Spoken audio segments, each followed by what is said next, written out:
I'd like to call this regular council meeting to order. Councillor Flagg, would you do the honors of the land acknowledgement, please? Thank you, Your Worship. We begin this meeting by acknowledging that the land upon which we are gathered is the traditional territory of the Adirondack, the Haudenosaunee, and the Anishinaabe people. We are the beneficiaries of ancient agreements such as the dish with one spoon between the Anishinaabe and the Haudenosaunee, who agreed to share the abundance of land through peace, friendship, and mutual respect. The two-row wampum by which the Haudenosaunee welcomed settlers and agreed to share the land in mutual respect, and the Treaty of Niagara, considered a fundamental document by First Nations in all future relations and treaties with the British. We recognize that we have a responsibility to be stewards of the land in cooperation and collaboration with the Indigenous people, not only for one generation, but for all generations to come. We understand that we have an obligation to learn the lessons of our history, educate ourselves and the experiences of the Indigenous people, and seek opportunities to heal the wounds that will result in reconciliation with our Indigenous sisters and brothers. Many First Nations, Métis, and Inuit people live and work here in Fort Erie. We stand with all Indigenous people, past and present, in promoting the wise stewardship of the lands upon which we live. We have the good fortune to live in a land of such abundance, diversity, and beauty. Let us be vigilant in protecting Turtle Island. Thank you very much, Councillor Flagg. Would you all rise, please, for the invocation? We meet to serve our community and endeavor to be worthy custodians of all that has been entrusted to us. Let us be concerned only for what will promote good government. May we bring to our council chambers minds that think and hearts that feel, so that in our deliberations we may display imagination, wisdom, and courage, and the will to do our work for the good of all. Thank you. And Mr. Clerk, the roll call, please. Your Worship, Councillor Noyes is absent and sends her regrets. All other members of council are present.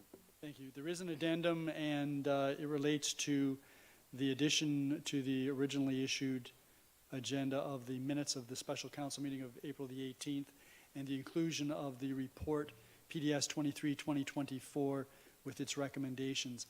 I'm going to hold the announcements until we come back from closed session, and then I'm going to ask now if there are any declarations of pecuniary interest. Councillor Dubanow. Yeah, thank you, Your Worship. Proposed bylaw 39-2024 this evening to enact an official plan, to enact an amendment to the official plan adopted by bylaw 15006 for the town of Fort Erie planning area regarding 409 and 423 Walden Boulevard, as my company was a tenant of that property. Okay, any others? If none, then Councillor Dubanow, you have the resolution for us to go into closed session right now. I do, Your Worship, and I just realized that also applies to 40-2024 as well. I'm just looking at the, yes, I do, Your Worship. So, declaration of pecuniary interest with respect to bylaw 40-2024, and the same reason. Exactly, yes, in addition to 39. And yes, I do have the closed session resolution this evening. Moved by myself and seconded by Councillor Flagg. That council does now go into closed session at 5:06 p.m. to consider the following. The closed session minutes of April 9th, 2024, 7.2, OLT appeal of ZBA 01-2024 and OPA 02-2024 regarding short-term rentals and licensing update pursuant to section 239(2)F of the Municipal Act 2001. Advice that is subject to solicitor-client privilege, including communications necessary for that purpose. 7.3, human resources pay band pay equity review pursuant to section 239(2)D of the Municipal Act 2001, labor relations or employee negotiations. 7.4, Fort Erie Public Library Board staffing update and board appointment pursuant to section 239(2)B of the Municipal Act, personnel matters about an identifiable individual, including municipal or local board employees. 7.5, Committee of Adjustment appointment pursuant to section 239(2)B of the Municipal Act 2001, personal matters about an identifiable individual, including municipal or local board employees. 7.6, Museum and Cultural Heritage Advisory Committee appointment pursuant to section 239(2)B of the Municipal Act 2001, personal matters about an identifiable individual, including municipal or local board employees. And finally, 7.7, Ridgeway Business Improvement Area Board of Management appointments pursuant to section 239(2)B of the Municipal Act 2001. personal matters about an identifiable individual, including municipal or local board employees. Any questions or comments? All those in favor? That is unanimous. Thank you.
Sorry, we're back in open session. We started this meeting at 5 o'clock.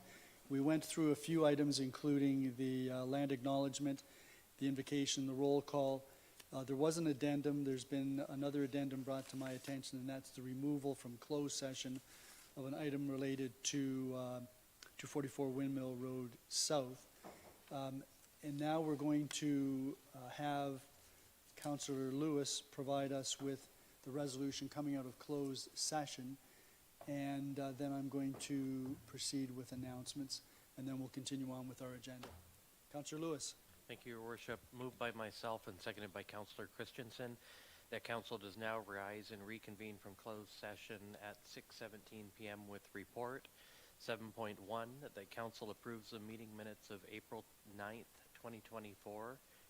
And 7.2, that Council authorizes legal counsel and staff to proceed as directed in closed session. And 7.3, that confidential report CAO 05-2024 be received, staff to proceed as directed in closed session. And the following the consideration of bylaws, Council will reconvene back into closed session to discuss the balance of the closed session items. Okay, everyone clear on that? All those in favor of the resolution?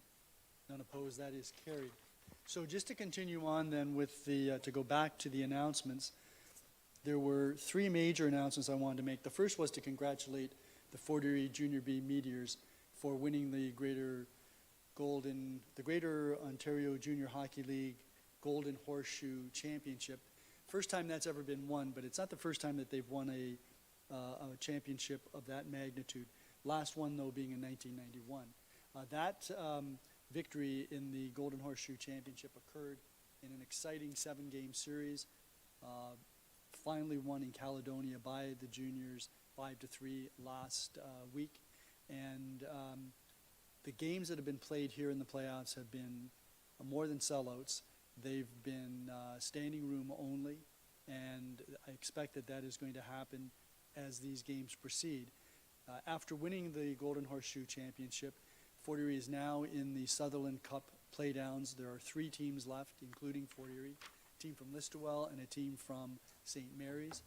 Fort Erie played Listowel on Friday night, and there were a number of Fort Erie fans that were up in Listowel. Unfortunately, the team lost that game, but they did bounce back on Saturday night and won 2-1 in overtime over St. Mary's. So this is a round robin, double round. Is it double round robin or just round robin? It's a round robin series. So Fort Erie will now play Listowel here in Fort Erie on Wednesday evening at the Leisureplex, and then they will go to St. Mary's. The top 2 teams out of that round robin will then play in a best-of-7 series for the Sutherland Cup. Fort Erie has never won the Sutherland Cup, and this is as close as we've ever been. So we are extending our congratulations for winning the Golden Horseshoe Championship, and we're also looking forward to them getting into the Sutherland Cup playdowns. I did want to congratulate, for anybody that's familiar with junior hockey in Fort Erie, they know that Pat Murphy, who was the trainer when I played junior, that's several decades ago. In fact, Tom and Doug Reed's father was the coach in those days. But Pat Murphy, Tony Passero was the owner and the operator of the junior team for many, many years until his passing a little while ago. His sons, Nick and Anthony, have taken up the reins. They've been managing this team, and it's done an excellent job. They've had some support, though, also from Megan Passero, Mike Fowler, Bryce Biller, Cameron Fairgrieve, Al Stoddard, and I'm sure there are many others, and I hesitate to name names, but those are people that have been mainstays. So it's a very talented group of players. They're from Fort Erie and primarily the Niagara region, maybe the Hamilton, Burlington area as well. So we wish them luck as they proceed in the Sutherland Cup playoffs. Second thing I wanted to make reference to was that today is Earth Day, and many of you know that this started in 1970, and since then there have been many initiatives, both locally and globally, to recognize the importance of our environment. And this past weekend, And the end of last week, Fort Erie had a number of areas where groups engaged in cleanups, tidying up parks and downtown business areas. That happened in Crystal Beach, I know, on the weekend. I know that there was a group out at Waverly Beach Park cleaning up. And I know that next weekend, the Fort Erie Multicultural Center in Bridgeburg, VA are going to be cleaning up. But there were literally groups all over, and maybe some of you in this room participated in those. I happened to receive an interesting letter from a 6-year-old girl last week. Her mother works for the town of Fort Erie, and Serendipity Russell asked if I would be interested in helping her do a cleanup. And so Serendipity and her younger sister and her mother and father, my oldest daughter and my 2 grandsons went to Douglas Park across from the hospital, and we did a cleanup. And there was a fair bit of junk. It's a brand new park. It's not even completely open yet. It's got a fantastic playground, and it's got a very bouncy surface where the playground area is. So I went out and we took some pictures after we cleaned up. Serendipity prepared this little visual sign which she had posted, and it's her tribute to Mother Earth. And at the end, she, with the help of her mother, had a little message, and it was as follows. Hello, town. How are you?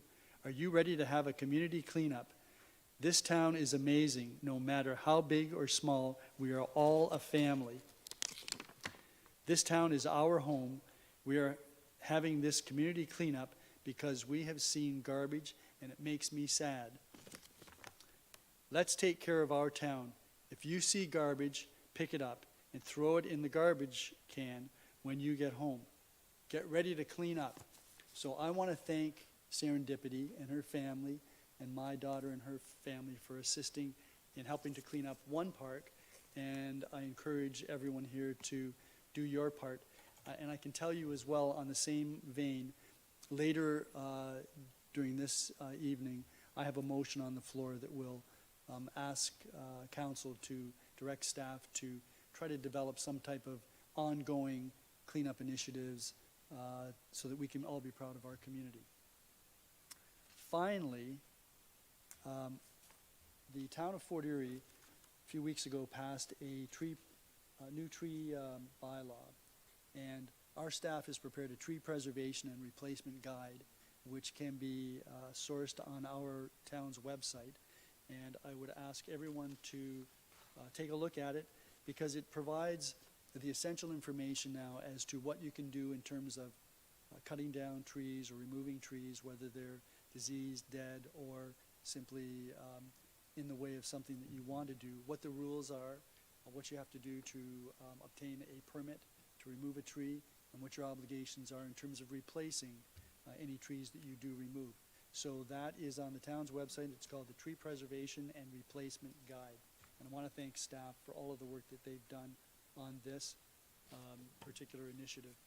And I also want to thank Councillor Flagg for the information regarding the junior meteors and for keeping me posted. He is one of the head officials and responsible for the officiating. And when I was a player, it didn't matter whether you won or lost. The referee was always at fault. So, having said that, and you'll notice that I'm far enough away you can't really hit me. Okay, so we've also had the declarations of pecuniary interest. We embarked upon the closed session. There are some upcoming public meetings. One is an open house for a proposed draft plan of subdivision on Hendershot Drive. That open house will be held on Tuesday, April the 23rd, here in the Atrium Town Hall at 5 p.m. There's also an open house for a proposed zoning bylaw amendment with respect to property on Centralia Avenue North, and that will be held on Tuesday, April the 30th, again at 5 p.m. here in the atrium at the Town Hall. So that takes us to the Regional Councillor report. I would simply remind the Regional Councillor that we have a really packed agenda and very important business. Not to suggest that your business isn't important, but hopefully you'll bear that in mind. Good evening. Good evening, Mayor Redekop, Region councillors, staff, ladies and gentlemen, I only have 5 pages tonight, So. so we should be I will keep it You short. better read quickly because. I I'm will cutting, read quickly. Cutting you off. Mayor Redekop, at the last council meeting, I was asked about the speed cameras in the community safety zones.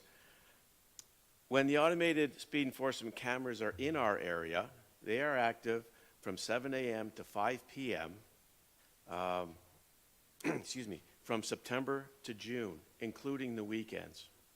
The posted 40 kilometers per hour sign still is in effect whether the cameras are there or not.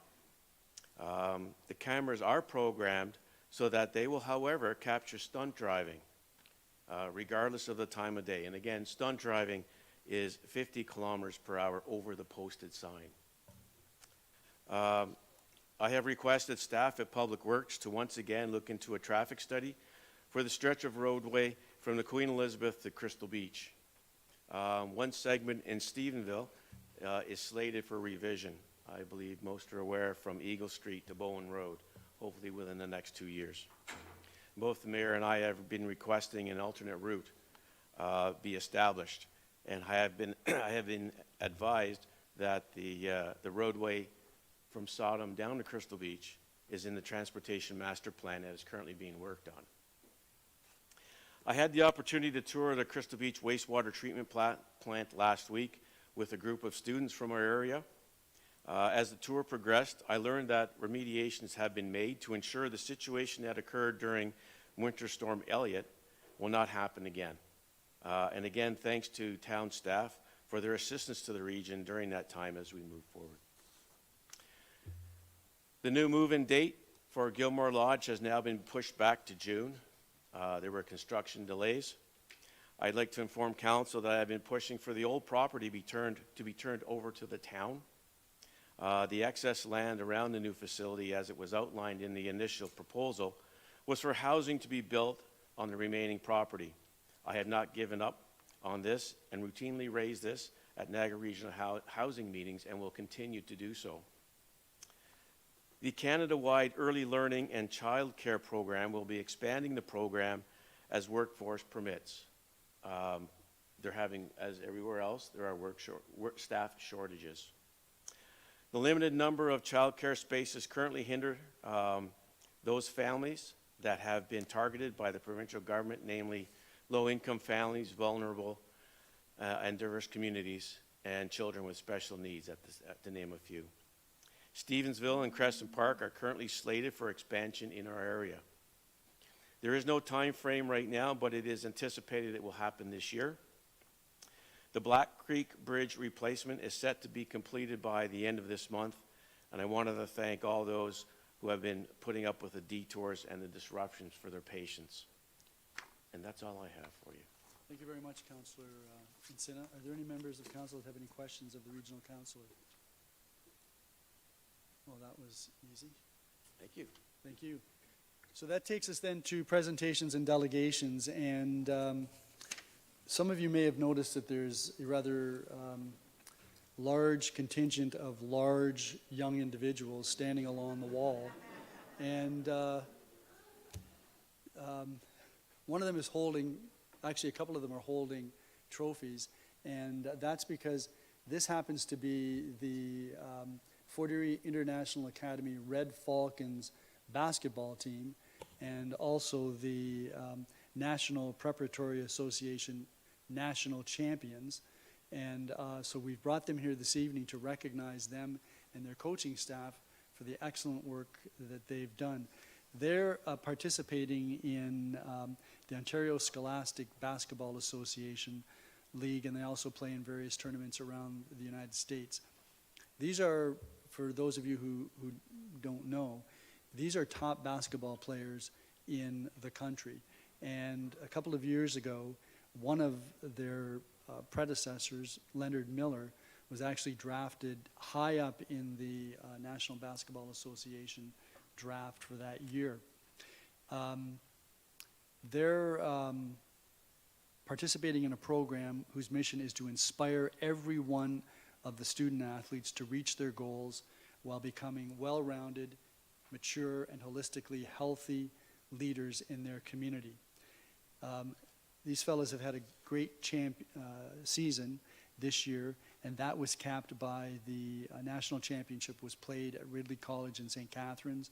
And after a thrilling game, which went back and forth, this group prevailed over the Royal Crown Academy from Toronto, which is, as I understand it, their chief rival and their nemesis.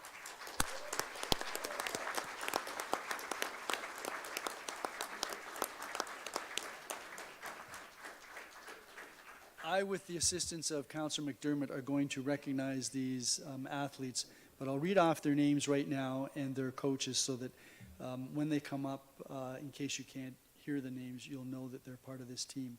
And I'm hoping I get all of these names correct. I think I can manage it. If I don't get your name right, when you come up to get your certificate, please correct me. Christopher Kumu, Christian Nitu, Jazz Stewart, Felix Casares, Adam Elahihukus, Mateo Graham, Isaiah Sharma, Braden Jackson, Hadi El Khatib, Diego Ramos, Jihad El Khatib, Chariye, Mariel Aquantalk, and Oliver Faubert. The coaches are Charles Hantamakis, Kavishan Pathmanathan, Kerry Ossie, Darnell Landon, Kayla Vandekamp, Stephen Lamb, Chris Belange, and Matthew Brown. So, Councillor McDermott, let's go down and we'll hand out some certificates.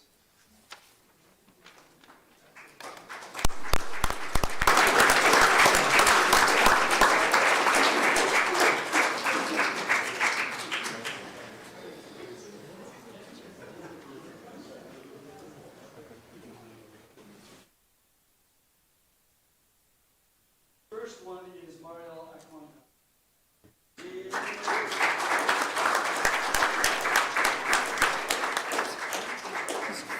Taller than Wayne. Wayne, you can come stand over here.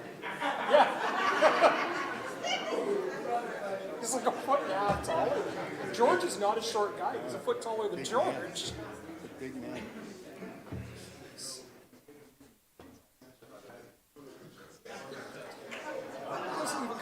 They don't even come up to his shoulder.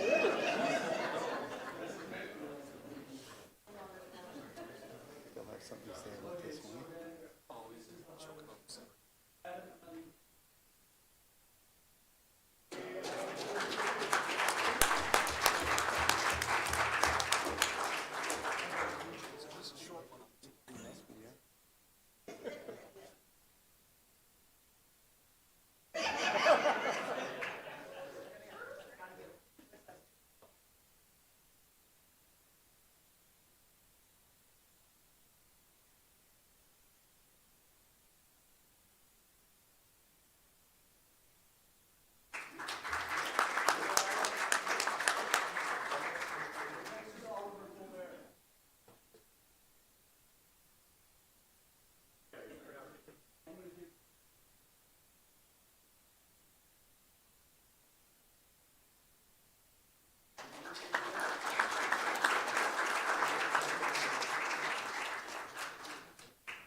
Great job back there.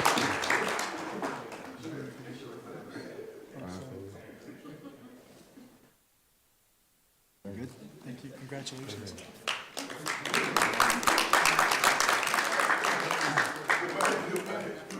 Christian Nitu.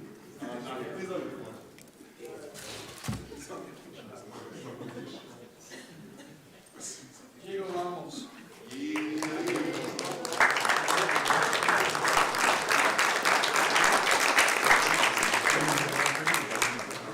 Congratulations. Thank you. You've been here before. I have. Yeah. Here's, could you do me a favor? Could you give this to Jim? Okay, got you. Oh, Thank you. Congratulations.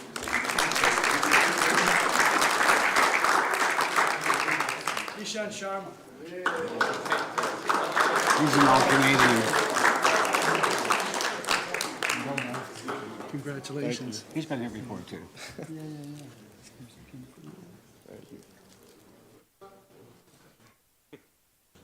Okay. appreciate you guys. You're welcome. Jazz Stewart.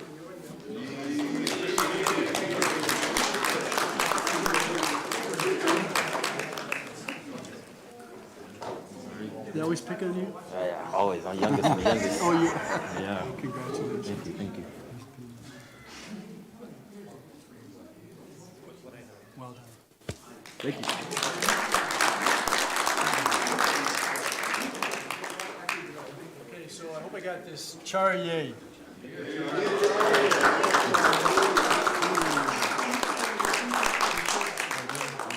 Congratulations. Is that how you pronounce your last name? Yeah. Yeah.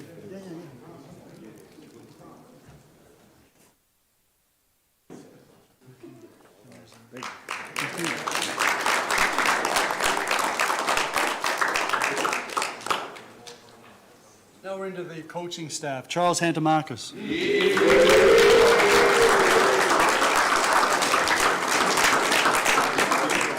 How you doing? Congratulations. Thank you so You're much. back again. Yes, sir. You should do this every year. I hope so. Appreciate it. Thank you. Awesome. Tell me. Yes. Just to stand on the stool and talk to these All the guys. time. Yeah, all the time. Thank you so much. All right. George, thanks, buddy. And thank you. Kavashan Pathmanathan.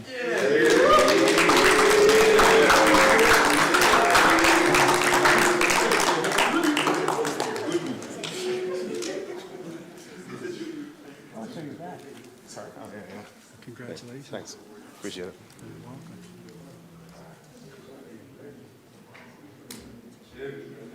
Awesome. Thank you. Thank you.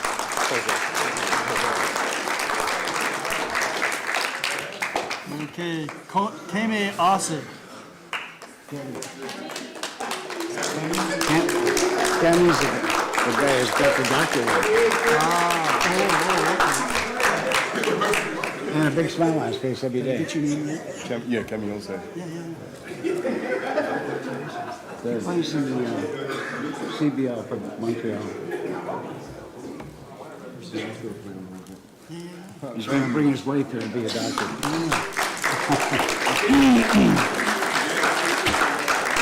Darnell Landon. Not here?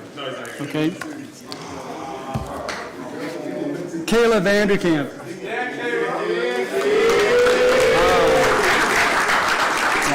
Kayla keeps them all on chair. Congratulations. I'm good. How are you? I'm good.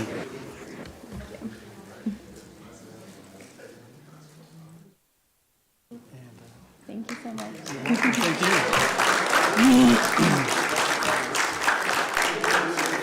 you. Stephen Lamb.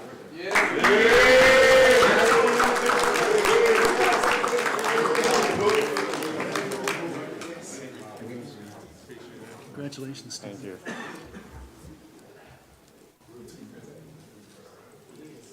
Awesome. Thank you. Appreciate it. Thank you. Matthew Brown.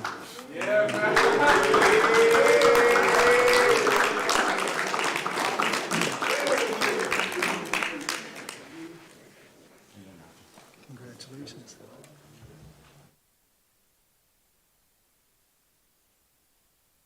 Happy to do with guys like this. Yes, and here's a pin. Thank you. And finally, Chris Belange. Who's the media man?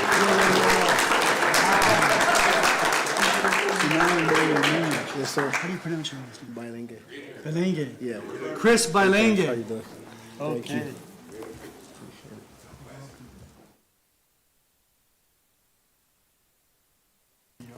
Because I see you all the time. I know.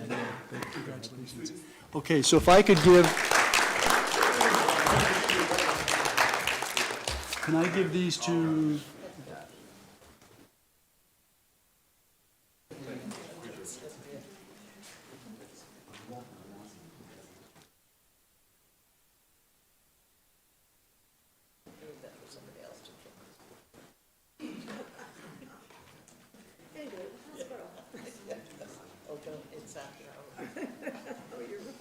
Yeah, so you fellas can leave, fellas and lady.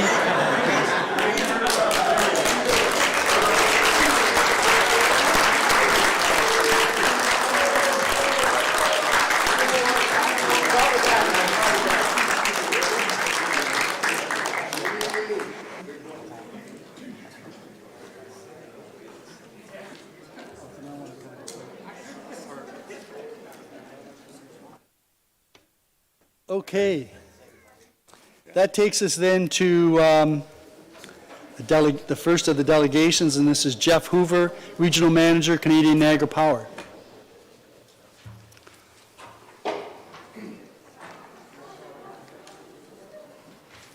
Good evening. Hello, how are you? Do you put that up there, or do we? Oh, awesome. The little mouse, just flip it to the next, or? Thank you for inviting us down here to do a presentation from Canadian Niagara Power. Go to the next slide here.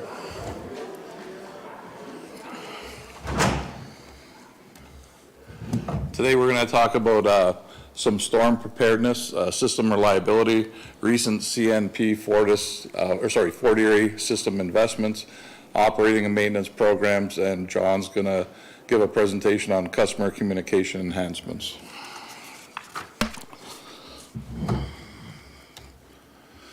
Since the 2022 blizzard, we have enhanced our storm preparedness measures.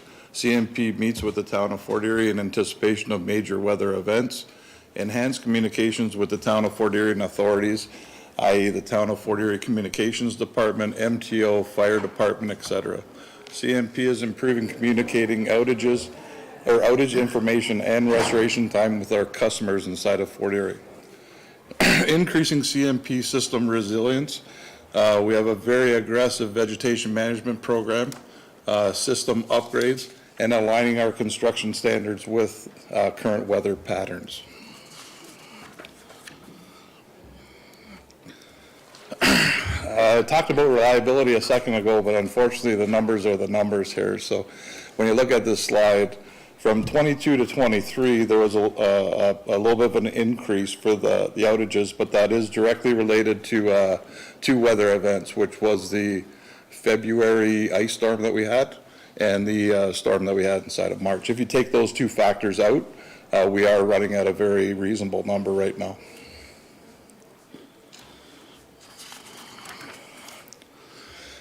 Distribution automation, we started in Port Colborne and now we're starting inside of Fort Erie this year. What this is, we've started the implementation of our distribution automation using technology to make smart switches that narrow down outages to a smaller area and re-energize the remaining line, reducing the number of customers without power. The smart switches narrow down the area where the fault is located, reducing the amount of time it takes for line crews to restore power. Here's just a few of our system investments that we're doing inside of Fort Erie. This is the new Stevensville substation that was just energized at Christmas time of this year. And as for that too, over the next 4 to 5 years, we'll be upgrading and redoing all the feeders in and around the Stevensville area. System investments, Fort Erie South End conversion. You've probably seen this a lot in the south end of Fort Erie right now. So we finished the conversion in the north end, north of the QEW, and now we're in the bottom stages. So this is year 2 of the 5-year program, converting all of our lines from 4.8 delta to 8 kVY.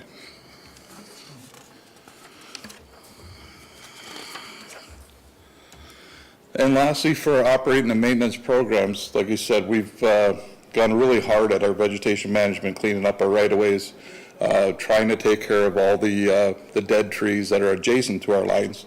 We've specified found a lot of areas where we're going to hit really hard this year.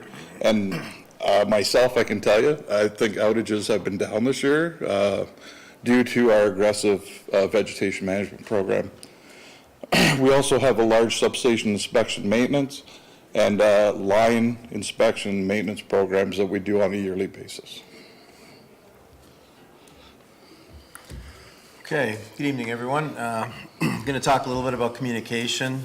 Just in general, through some of the collaboration that we've started with Town of Fort Erie, I think we've made some good inroads in dealing with some of the major events. I know during the December storm, there was a lot of communication and close-knit ties that were developed, and I think that's really helped us do a better job of knowing what the customers in Fort Erie are looking for, and it also gave us an ability to share information more proactively with the teams in the town during some major events like this, which were really where you need an emergency preparedness system to work, like the brochure or the flyer that we did. That I think that's really good information for the customers. Some of the major projects that we're working on, and I'm expecting those to be live this year. And I know it's something that the customers have been asking in customer satisfaction surveys, as well as just general conversations that I've had with them, is basically a public-facing outage map and some text-based notifications. So the map we're expecting to have live in Q3 of this year, and it'll give any and all of the larger outages that take place at any given time. And with that, before year end, we'd like to have text-based notifications for anybody that subscribes to the service, and we'll generally auto-subscribe anybody that is in the system in our CIS, and then they can simply text back stop if they wish to stop seeing those messages. And so basically, because we've been hearing that from the customers, and being born and raised in Fort Erie, I'm really excited about this project to actually get off the ground and provide some of that information to customers, so they know that we know, I think, is the theme that we look for with outage management. Yeah, you can flip it there, Jeff. So basically, just to reiterate, we want to provide some messaging to the customers.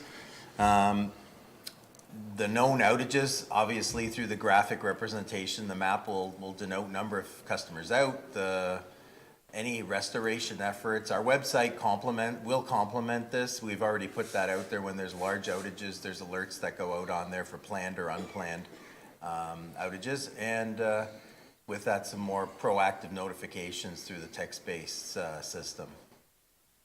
And that's it. That's all we have. Thank you. If there's any questions or... Yeah, thank you very much. John, just for the record, your last name? Sander, S-A-N-D-E-R.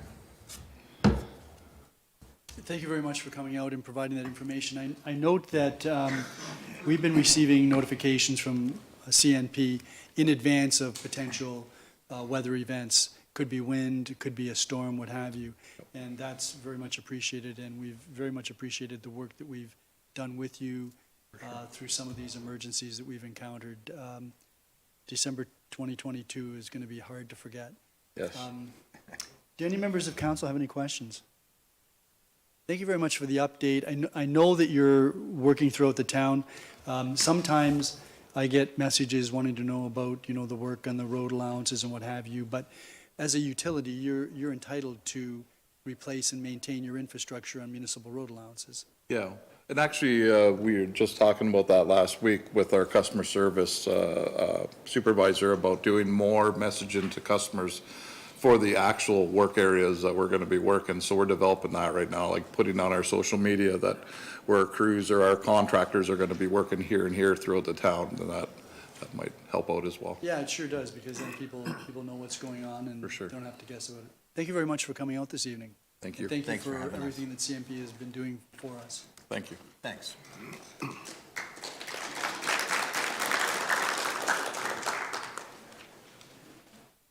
So, yeah, we don't usually clap during delegations.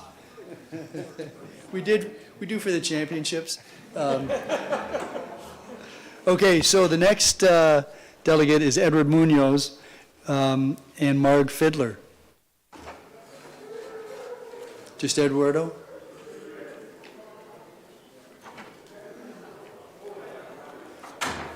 Good evening. Good evening, Mayor Redekop and members of Fort Erie Town Council.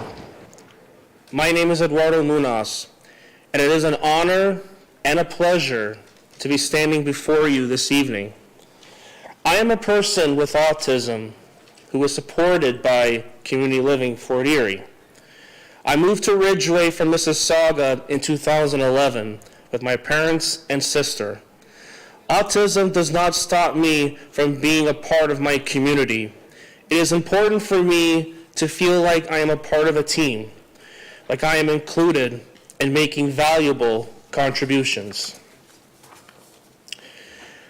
As a fan of the New England Patriots football team, I learned my personal motto from Bill Belichick, a previous coach of the Patriots, and that motto is, do your job.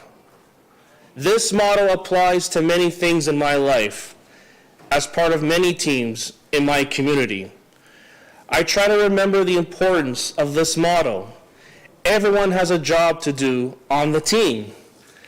I have a part-time job at St. George Church. I also help out with the food bank when I am needed. I love my job, and I've been there for 10 years. I do my job, and I feel that I am a valuable part of my work team.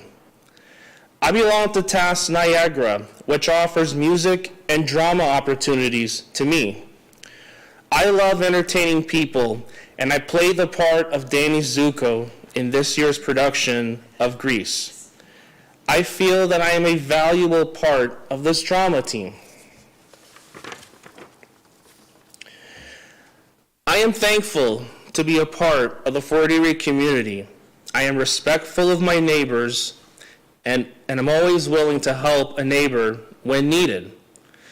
It is important to be a good neighbor and support those around you, just like a team. My family is a great team. We are very supportive and caring towards each other. We are respectful of one another and are always available to discuss any concerns. We share chores, and I feel valued, supported, and loved. Everyone has a job to do on the team, and we all try to do those jobs and ensure all the members of the team remain healthy, strong, and happy. Community Living Fort Erie and I are a great team. The members of this team do their jobs. They have been a great help in my weekly routine. My support staff are kind and understanding, and I enjoy spending time with them, whether it's running errands, shopping, enjoying a walk, or having a conversation with a coffee in hand. Community Living Fort Erie helps me be more independent and gives me freedom to make choices and meet new friends. They support me to stay active in my community and are always encouraging me to participate in new activities. They support me to seek out new challenges for myself and encourage me to be my best self. Working effectively as a team takes patience, understanding, acceptance, and empathy. I feel like they ask me for my ideas and opinions, and they work with me on various personal levels while involving my family members when needed. They listen when I speak and value what I have to say. I am grateful to be a part of such a supportive, caring team. The fact that I have autism does not exclude me from being a member of many teams or having many jobs as part of those teams. I am a son, a brother, a friend, a sports and movie fan, an actor, and a hard-working volunteer. I am always looking to become a member of more and more teams in my community. I would like to thank Mayor Redekop and council members for continuing to promote inclusive teams in my community. For all people, regardless of their different abilities, we hope you will declare May Community Living Month in the town of Fort Erie, and we look forward to raising the community living flag in recognition and celebration of this great organization. And in closing, I would also like to thank Councillor Dubanow for being a part of our volunteer team and invite the other members of the community to join us. Thank you. Thank you very much, Eduardo. Very much appreciate your comments and your perspective with respect to Community Living Fort Erie, which is, I think, one of the preeminent organizations in our town. Absolutely. People that are here. I'm a little concerned about your selection in football teams, but you know what? You know what? I figured that, but you know what? They're my team no matter what. You are living in Buffalo Bill territory. Yes, I am. I am aware of that. Councillor Dubanow, did you want to say anything? No, I just, thank you, Worship. Thank you, Eduardo, for coming out today and speaking. And I've had the opportunity to serve on the Community Living Board for around the last year, and the mayor said it best. It is a very well-run organization. They do amazing things for individuals in our community. My own son has benefited from community living. He also has autism, so it's phenomenal to see you out here speaking to council. I hope one day I see my son doing similar things. So I thank you, Eduardo. And just one last thing, Your Worship, the challenges that some of the staff face and the work that they do, and they do it with professionalism and dignity to ensure that the clients they serve also are served with dignity. It's just very important. So thank you very much for everything. My pleasure. Thank you. So Eduardo, before you go, Yes, sir. I happen to know that there was some suggestion there might be a little video clip.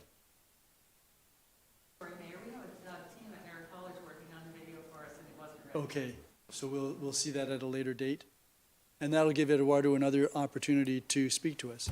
Perfect. Thank you. Thank you very much. All right. Thank you a lot. Thank you very much. Okay, that takes us to okay. That takes us to our next delegate, Ellen Schoenwelle from Fax Niagara. Good evening. Good evening. Eduardo's a tough act to follow. Yes, indeed. It's a bit unfair, isn't it? Good evening, and thank you so much for welcoming me here to your meeting. I'm very excited to share some information about our third annual Mountain View Lemonade Day for Fax Niagara, which will take place this year on Saturday, June 8th, 2024. This is the third annual event, and we are hoping to once again receive your support and endorsement for this initiative. Oh, is that me? Okay. There we go. So my name is Ellen Schoenwelle. I'm the Senior Manager of Donor Relations at the Fax Niagara Foundation and a proud Fort Erie resident. The foundation has been around for 25 years, and we've been raising money to support the mission of Fax Niagara. Fax receives government funding for core programs and services. However, the foundation exists to raise funds to further support the children and youth we serve. The money raised by our generous donors supports programs and services for which the agency receives no government funding. Mountain View Lemonade Day, the idea came from a couple of young people in Niagara who wanted to do something to help other children, and it's all about kids helping kids. As you may recall, Mountain View Lemonade Day invites families to set up lemonade stands in their communities to collect donations to support our summer camp programs. Thanks to our title sponsor, the Mountain View Building Group, 100% of money raised goes to sending deserving kids served by FACTS to summer camp. Here you can see a quote from Anna Boza, the CEO of FACTS Niagara. Many of the families we serve at FACTS lack the financial resources to send their children to camp, and we truly believe that any child who wishes to go to camp should have the opportunity to have these enriching childhood experiences, which is what makes Lemonade Day so important. And here we have an adorable quote from one of our campers. As you can see here, this child benefited from all that summer camp has to offer, including making friends, doing fun activities, and learning new things. So in 2023, we raised more than $100,000. And I say we, but I mean our wonderful donors and families who ran lemonade stands did all the work. And that all went towards sending kids to camp. And this year, we are hoping for an even bigger and better event that can make a positive difference in the lives of even more of the families we serve. So what did $100,000 accomplish? Last year, we were able to give over 500 children served by FACTS a summer camp experience. And this included attending week-long day camps, overnight camps outside the region. We supported our foster parents to help them take their kids in their care camping. And 105 children received camp-at-home gift baskets with sprinklers and scooters and crafts and that type of thing. And thanks to donors, we were also able to send some of our kids with complex special needs to summer camp to ensure they had one-on-one support. Family and Children's Services provides a range of services in the community to keep children safe and families strong. We serve an average of 400 children in care each month, and more than 600 families receive ongoing services to help them give the best possible care to their children. Giving kids the opportunity to go to camp is just one of the ways we support the families we serve, because we know that kids with fewer opportunities have the most to gain from summer camp. We like to say Lemonade Day is for everyone. Thanks to our sponsors, we are able to provide everything a family needs to host a successful lemonade stand. This includes the stand and a banner, as you see in the photo here, t-shirts and hats, lemonade concentrate, thanks to Tim Hortons, pictures, 100 cups and stickers, and more. And as you can see, the kids who host lemonade stands like to really be creative and make it their own. And our sponsors ensure that 100% of every dollar raised goes right to sending kids served by FACTS to summer camp. There are no costs for families to participate and no costs to FACTS as a foundation. So registration is now open. You can register on our website, that's up there, or call us on our telephone number. We would be grateful for council's support in raising awareness and helping to increase the number of lemonade stands in our community. I can tell you Fort Erie only had 3 lemonade stands last year. One of them was me, and I would love to see more in my community. We would appreciate you sharing on your social media accounts and any other communications channels you have, and we respectfully ask you to declare Saturday, June 8th, 2024, Mountain View Lemonade Day for FACTS Niagara. Thank you very much. Thank you, Ms. Joan. Well, I can tell you that we will pass a proclamation later this evening. Thank you.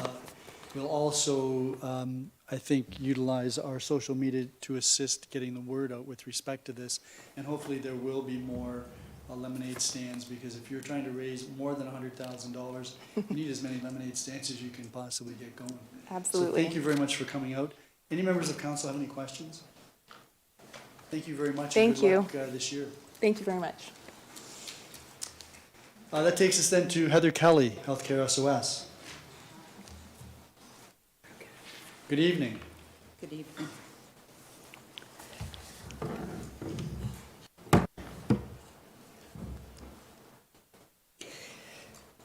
Thank you, Mayor Redekop.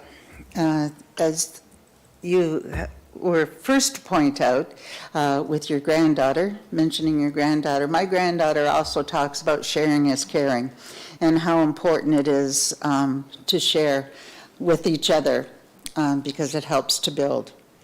Thank you, Mayor Redekop and Council for Erie SOS.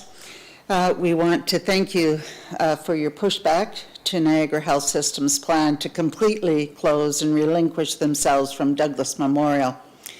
It has been a few months since we last came to Council, and we have spoken to several thousand people in our town that are very concerned about the closure of Douglas Memorial. Where does Fort Erie fit in Ontario healthcare systems? And if not, what do we have to replace our hospital? Members of the public are not on board with Niagara Health's decision to only provide emergency services to those in large urban centers and have said it repeatedly. It is not under their purview to consider how people will be able to receive transportation to and from their facilities. Niagara Region is solely responsible for the transportation issues and for EMS. Fort Erie Healthcare SOS would like to work collaboratively with the town's health committee. We think that it's very important that we work together because we know that the region does play a factor in the EMS transportation of patients to and from the hospital. Using the town's building inventory from 2023, we can see that even if we extend it out over the 8 years to include the draft approved plans, we will add 3,873 units. And I took this to mean single-family units.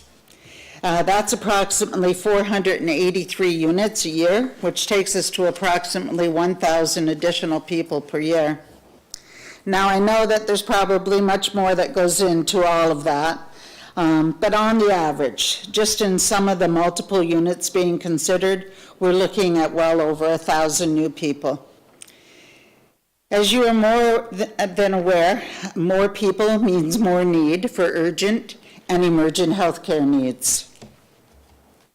Our strategic plan will look at the realities of today's socioeconomic and cultural factors, population growth, and age distribution.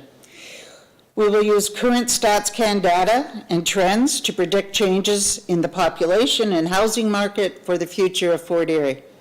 We have analyzed the data and the facts, and there is only one solution to solve the healthcare crisis in the Niagara region, and that is to take control of Douglas Memorial Urgent Care Center in 2028, when Niagara Health relinquishes the responsibility for our facility. Our plan is to restore hospital status to Douglas Memorial and have a fully functioning and operating hospital to match the growing needs of all citizens of Fort Erie and surrounding areas, now and into the future. We're proposing public, community, accessible, and close to home 24/7 healthcare that is patient-centered care with family and caregivers able to assist in the health and well-being of their loved ones. Our proposal will boost the health, wealth, and economy of the town of Fort Erie and will entice doctors and nurses to return from the U.S. and practice medicine close to home in Fort Erie. People without the resources to get around are frightened. They don't have the money to travel in and out of Fort Erie daily when a loved one is sick. There are any number of elderly that can no longer drive, and again, some are on fixed incomes and never thought to save a transportation budget in order to get their health care taken care of. Many people are spending a great deal of time on the road already, and this closure just sends even more cars and vehicles onto the roadways. And I mention this particularly today on Earth Day because one of the goals is to try to lessen the amount of vehicular travel. Douglas Memorial was fully staffed for years, as you're well aware, and staff was able to be recruited locally. I am sure the Health Committee have reviewed the number of nurses and staff that we may have lost to the U.S. and other healthcare facilities across the province during COVID. Myself and other volunteers with Fort Erie Healthcare SOS have been attending the various public engagements and are fascinated with the steadfast dedication to a strategic plan that is seemingly contradictory and opposed to common sense, and yet has the approval of the Niagara Health Board and apparently all levels of government. Some people have suggested we take the hospital over again as a community-based hospital. Of course, this means ensuring staff can stay and that even more staff can be hired. It means new administration and a board must be found. It means financial sources must be sought and systems upgraded to meet today's standard. Can this be done, or should we be looking at collaborating with other small rural and community hospitals that are currently operating that may want to have additional resources to share? Haldeman War Memorial Hospital, Hamilton Health Sciences, West Haldeman General Hospital, West Lincoln Memorial Hospital. There are 140 public hospital corporations in Ontario and 400 hospitals. Health impact assessments is a practical approach used to judge the potential health effects of a policy, program, or a project on a population, particularly on vulnerable or disadvantaged groups. I watched yesterday, or perhaps the day before, a woman that took a fall and laid on the floor for half an hour before the ambulance arrived. It was actually right across the street from Town Hall. And then another 20 minutes to get her prepped for transport, and even using Niagara Health's estimate, another 15 minutes to the Niagara Falls Hospital, where she was seen and had to undergo surgery for her hip. There has got to be a better way. We need to find a better solution than that which Niagara Health seems poised to leave us with. Why not consider how to keep our hospital? Why not? Niagara Health has already said that St. Catherine's emergency room is not currently large enough and they will have to add on. We know that all of our communities are growing and that statistics don't always cover the what-ifs that happen when it comes to healthcare. What if there was a major catastrophe on the highway? What if there was a major fire in town? It would quickly bring too many into the emergency all at once, and no one is helped in that scenario. Healthcare cannot always be determined to fit into a nice box because people don't always have injuries or health-related episodes that conform to the norm, and we need to be prepared regardless.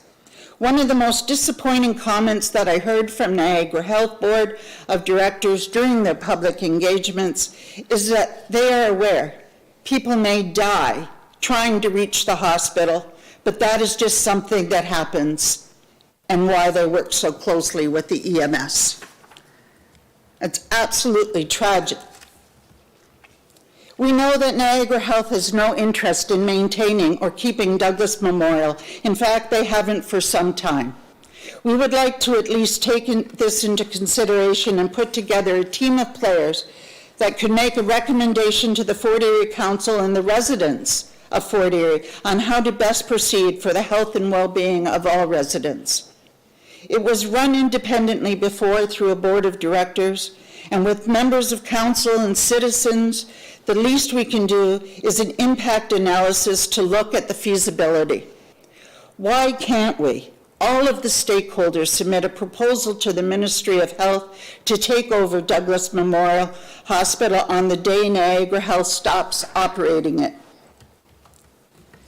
We still have a ladies' auxiliary, service clubs, bingos, volunteers, and growing care and concern for treatment close to home, all hours of the day and night. This is the kind of connected care that only small community hospitals can provide. Nurses, practitioners, community clinics, doctors, and other clinicians may want to entertain the thought of working in a smaller community-based healthcare system rather than large city-operated corporations. It certainly is worth consideration if it will bring peace of mind to so many of the citizens that live here or that may visit here.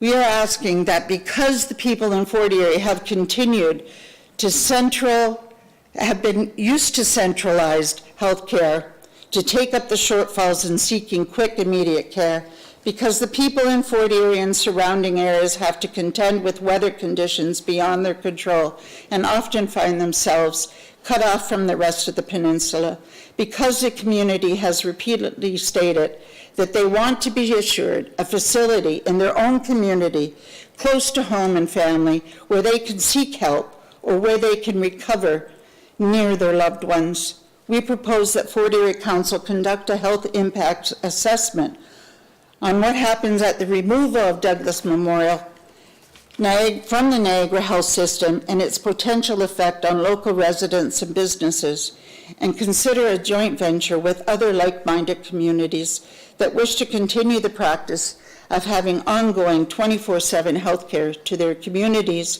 and share their best practices. On behalf of Fort Erie Healthcare SOS and members of the public that have signed petitions and letters and that are hopeful that we can find a way to keep Douglas Memorial open 24/7. Thank you. Thank you very much, Heather.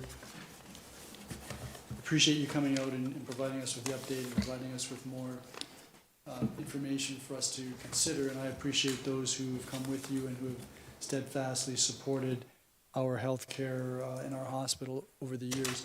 You do have an event coming up, I think, or the Niagara Health Coalition has an event coming up.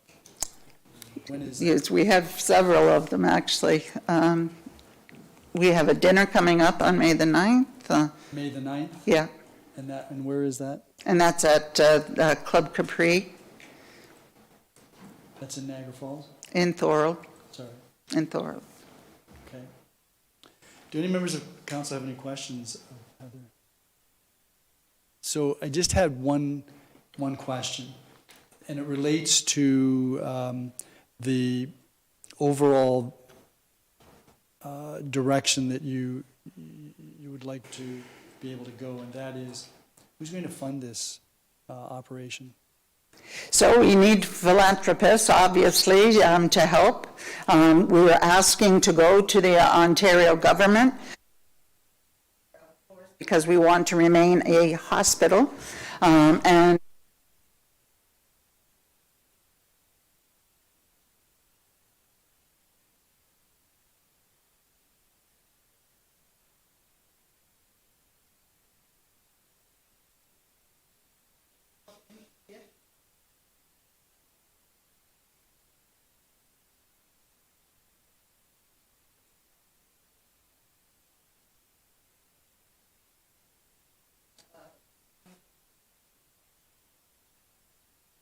Yeah, okay. Okay, yeah, great. Thank you very much. Appreciate you coming out again. And thank you to all of your members who are here. No, this isn't a question and answer period, sorry. Okay, we're going to go to our next delegate, which is Kimberlyn Smith, who's going to speak to us about the heritage property designations on this evening's agenda.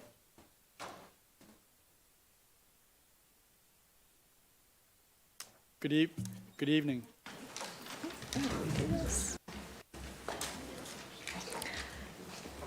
Good evening, Mayor Redekop and members of council. My name is Kimberlyn Smith. I am the Junior Community Planner and Liaison to the Municipal Heritage Standing Committee and Municipal Cultural Heritage and Advisory Committee.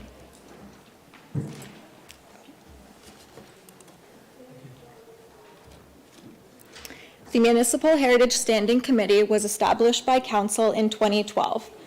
Part of their role is to make recommendations to Council through staff with respect to properties that, in their opinion, should be designated under the Ontario Heritage Act. The committee is recommending the designation of 304 Ridge Road North, 164 Point Dubanow Road South, 3555 Yacht Harbor Road, and 5187 Shirkston Road for architectural, historical, and contextual attributes and reasons under Part 4 of the Ontario Heritage Act. It is important to note the communications that town staff have had with the property owners throughout this process. On January 13th, 2023, all property owners received a letter from town staff indicating that their property is identified on the town's municipal register under the Ontario Heritage Act. Included with the letters was a response form inviting owners to provide feedback relative to their interest in heritage designation. The owners of all properties being heard this evening provided a request for more information. In March and April of 2024, research reports completed by Archaeological Research Associates on behalf of the town were provided to all property owners. All owners were also notified at this time the recommendation of the Municipal Heritage Standing Committee and that their property's recommendation report would be brought to council on April 22nd. On April 15th, an additional letter was sent by mail to the property owners with a reminder of tonight's meeting, as well as an invitation to the town's public open house. The open house will be held on May 8th from 5 o'clock to 7 o'clock p.m.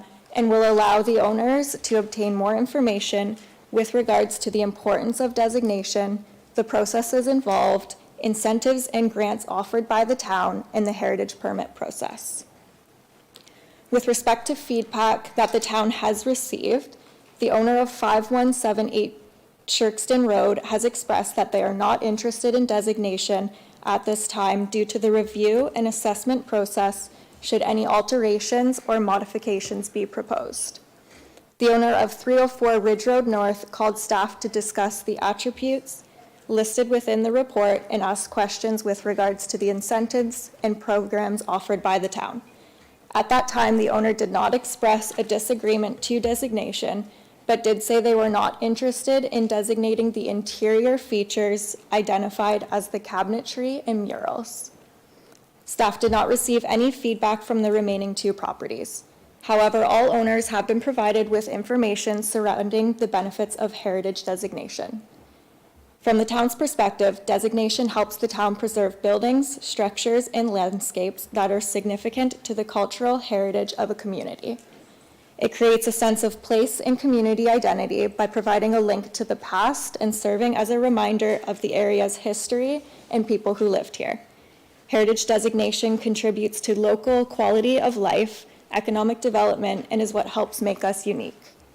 From an owner's perspective, they may benefit from the grants and incentives provided by the town. Currently, the town offers two programs. The first program is the Heritage Tax Rebate Program.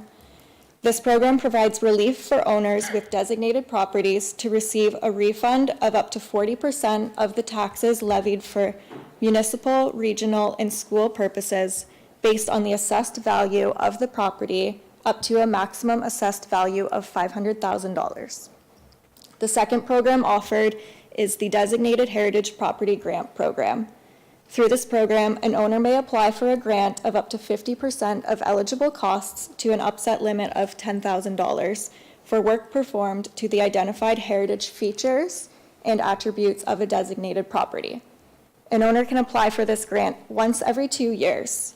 Eligible projects fall into three categories: conservation of existing and significant attributes, reconstruction of existing and significant attributes, restoration of significant attributes. If council recommends moving forward with the designation of these four properties, staff will prepare the notice of intent to designate to be published in the local newspaper and to serve to the property owners and the Ontario Heritage Trust. It is important to note that property owners do have appeal rights under the Ontario Heritage Act. Following the publication of the notice, there is a 30-day period in which interested parties, including the property owner, can object to the designation. In the event of an appeal, the final decision rests with the Ontario Land Tribunal. Should council wish to proceed with designation, it must pass a bylaw to that effect within 120 days of the date on which the notice was published.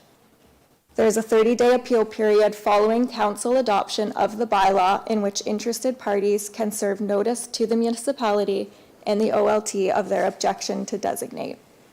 All property owners have also been provided this information. This concludes staff presentation. ARA will be joining us virtually to present their research on the individual properties and will be available for any questions. As well, I am available for any questions at this time. Thank you very much, Ms. Smith. Do any members of council have any questions? And as you've indicated, Councillor Flagg.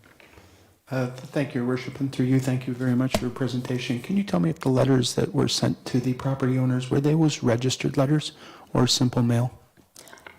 Through your worship to Councillor Flagg, the letters that were sent January 13th of last year, those I believe were registered letters. However, it was a different staff member who sent those. The letters that were sent this year were sent through regular mail. If I may. Yes, you may. I'm just concerned to make sure that the owners do get notification that this may be occurring. So there will be another notification to the owners before the open house, or that went out April 15th by regular mail? Through your worship to Councillor, that went out April 15th by mail, and it also went out by email in the beginning of April. You had the email addresses of the various parties? Yes. Councillor Flagg? Question answered, thank you. Okay. And so the reports that you've referenced will be dealing with the possible exception of one that I received some correspondence on. I hope I copied you on the email that I sent. Yes, your worship, I did receive that. Okay, thank you very much, Ms. Smith. That takes us then to the next delegates, Amy Barnes and Jacqueline McDermott and Cole. I understand that they're in the digital waiting room, and would you please let them come into the meeting? Thank you.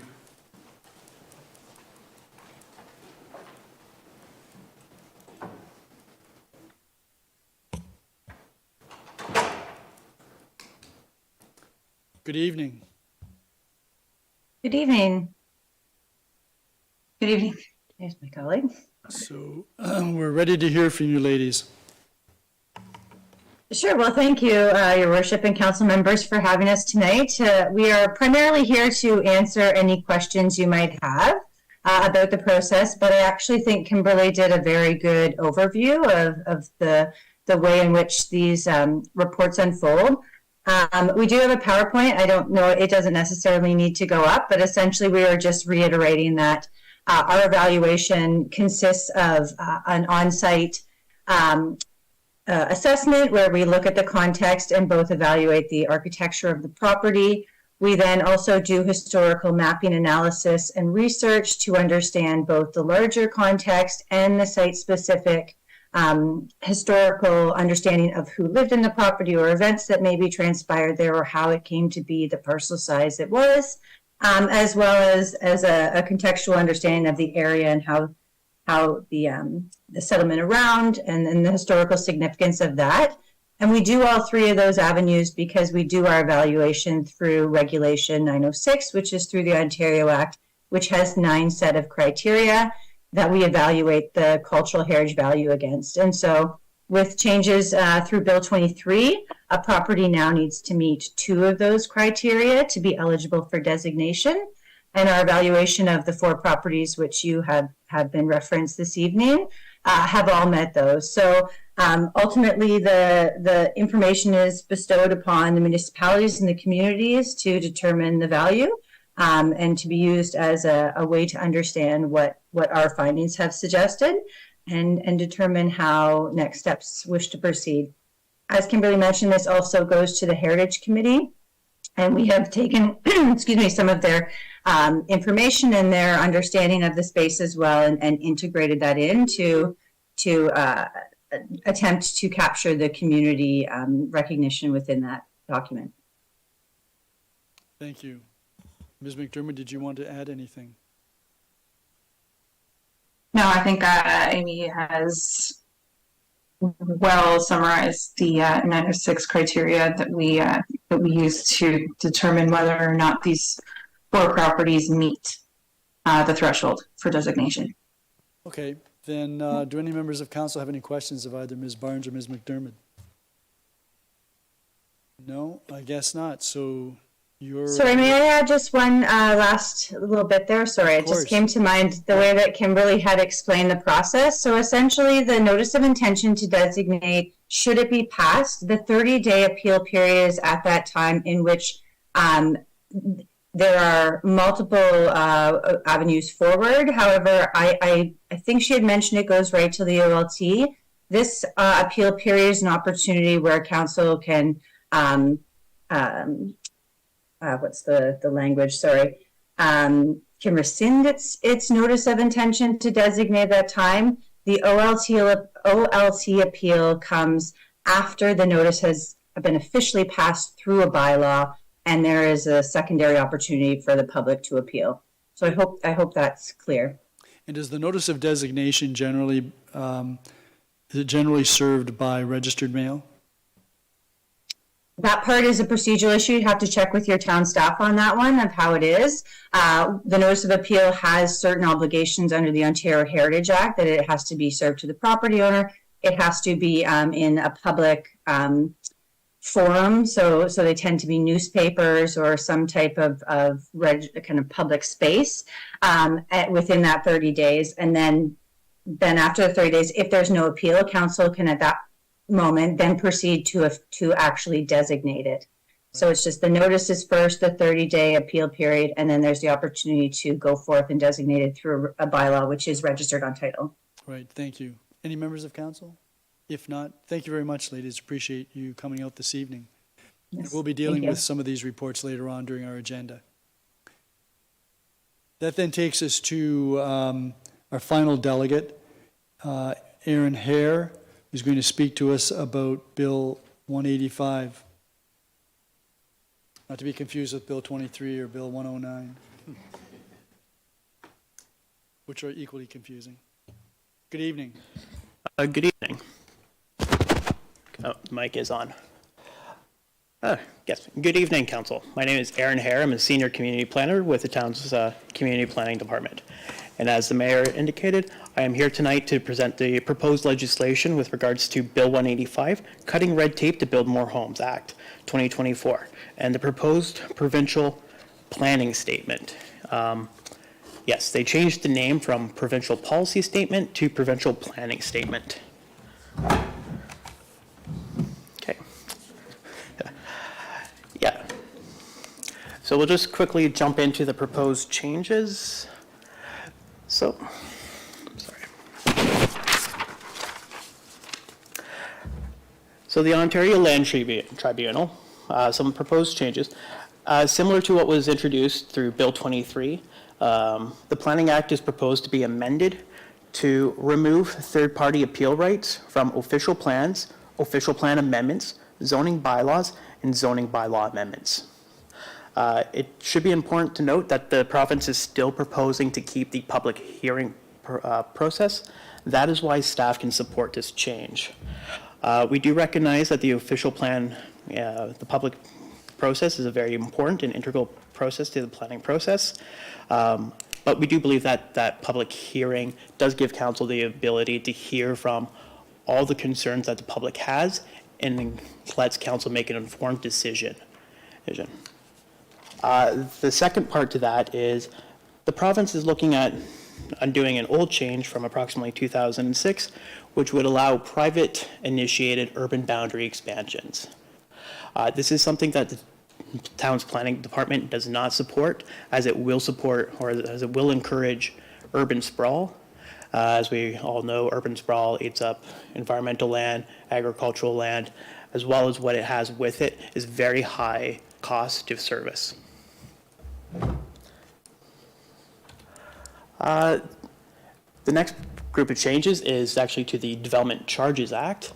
They're looking at reversing some of the decisions that they made in 2022 with regards to the 5-year phase-in of development charges. So planning staff is very supportive of that.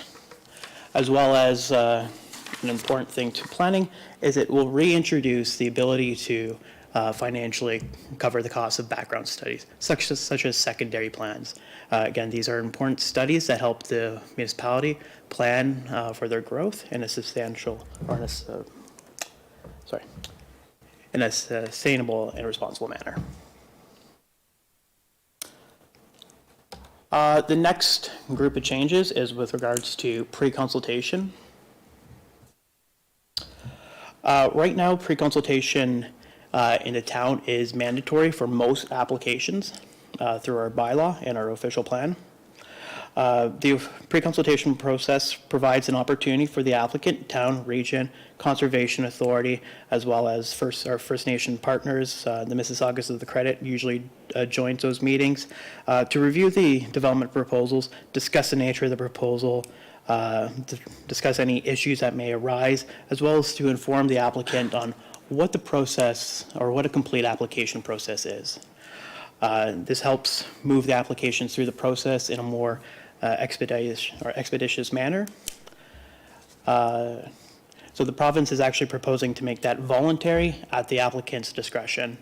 Again, planning is not supportive for the reasons I mentioned, as well as applicants can now appeal to the Ontario Land Tribunal the requirements of a pre-consultation if they don't believe the studies are required.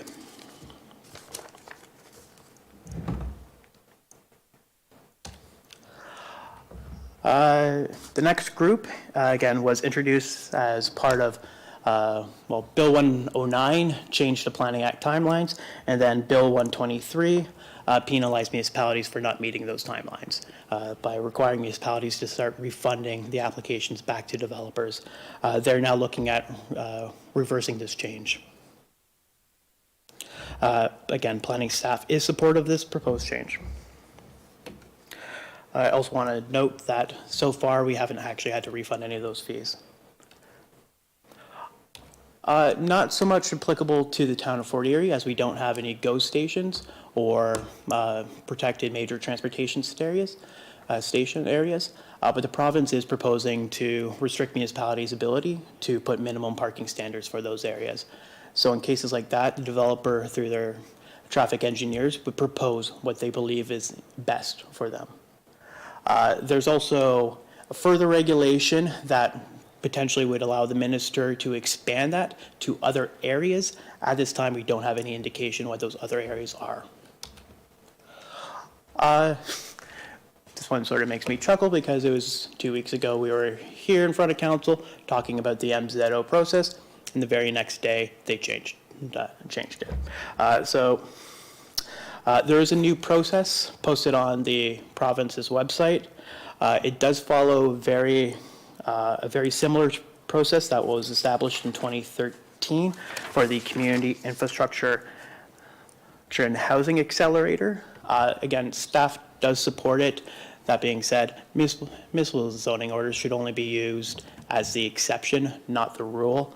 Again, at least the new process does require the applicants to provide justification as to why the standard process cannot be followed.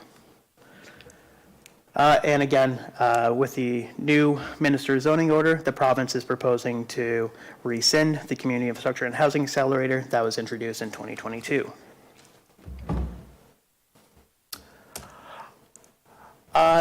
Another thing that they are proposing is use it or lose it. So with regards to draft plan of subdivisions, this does sort of exist at the discretion of the municipality to remove their approvals after a certain period. They're now extending that to site plans too. They're proposing a minimum of 3 years for approval. Again, staff is supportive of these changes, but again, we do want to make note that there are certain circumstances where extensions beyond a certain period are warranted. A great example would be COVID. As part of COVID, the province had to issue an emergency order to extend or essentially to freeze the Planning Act timelines. But again, once those were lifted, there was still supply chain issues and labor issues that caused delays. Interesting enough, another part that they were proposing is old draft plan of subdivisions that were essentially approved prior to March 27th, 1995, will elapse within 3 years of passing of this bill. We did look into it. According to our records, we have Ridgeview Estates that is still active. Records management was able to pull the files from us from archives. It looks like that subdivision actually was registered. It just went by consent and not draft plan subdivision. So we actually don't have any subdivisions that this policy would propose to.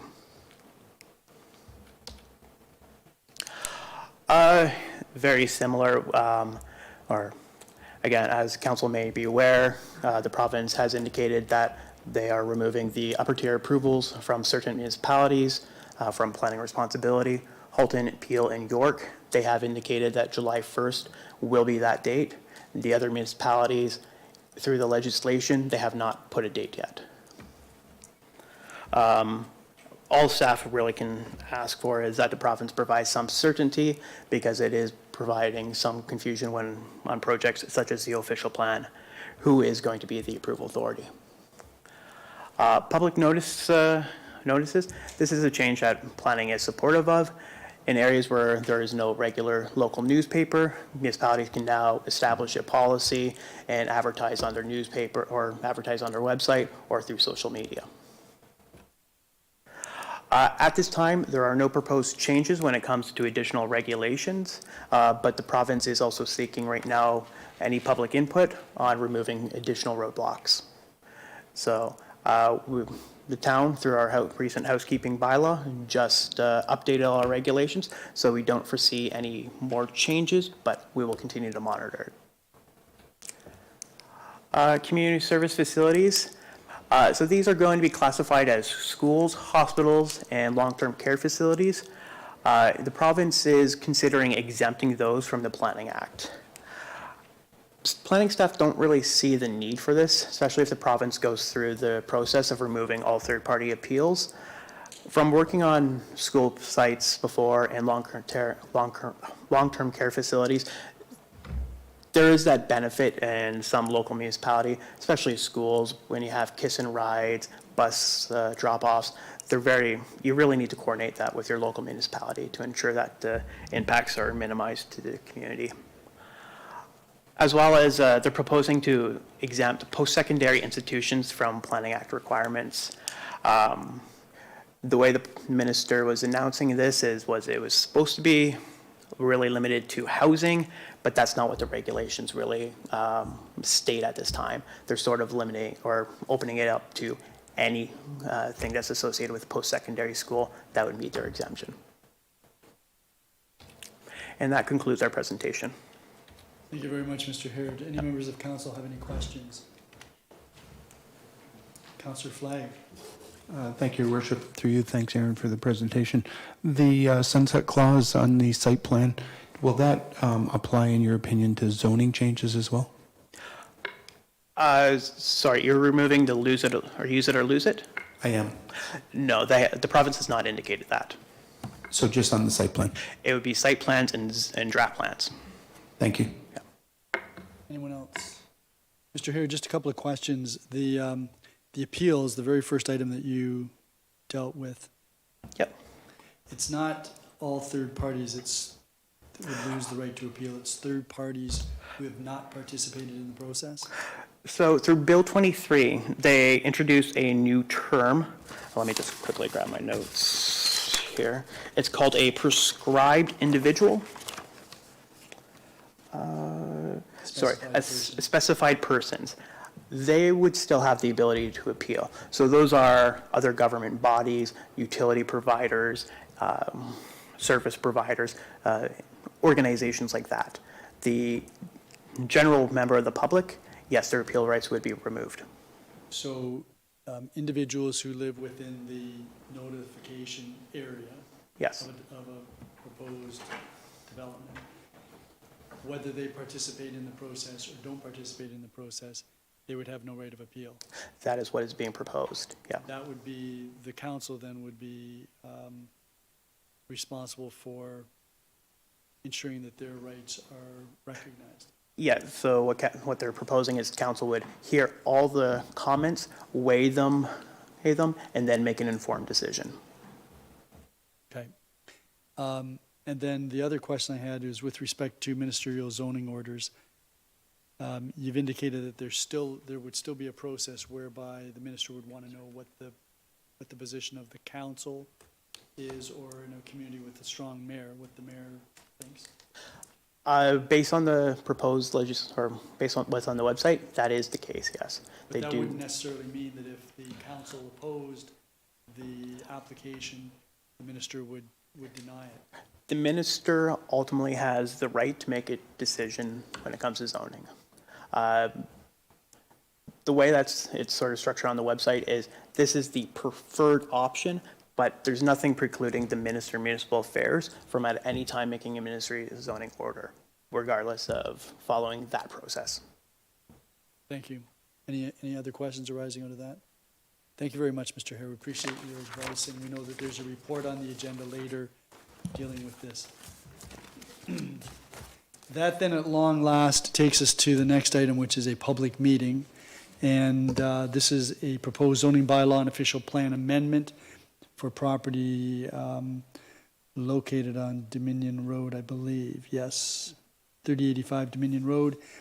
And the agent is Mr. Hind. We're going to hear from Robin Shugan, who's going to provide us with some background information, and then we're going to go from there. Since this is a public meeting under the Planning Act, after Ms. Shogan is completed her presentation, members of council may ask her questions. Thereafter, we'll ask for the owner of the property or the owner's agent whether they wish to address council, and if so, they may also be subject to questions by members of council.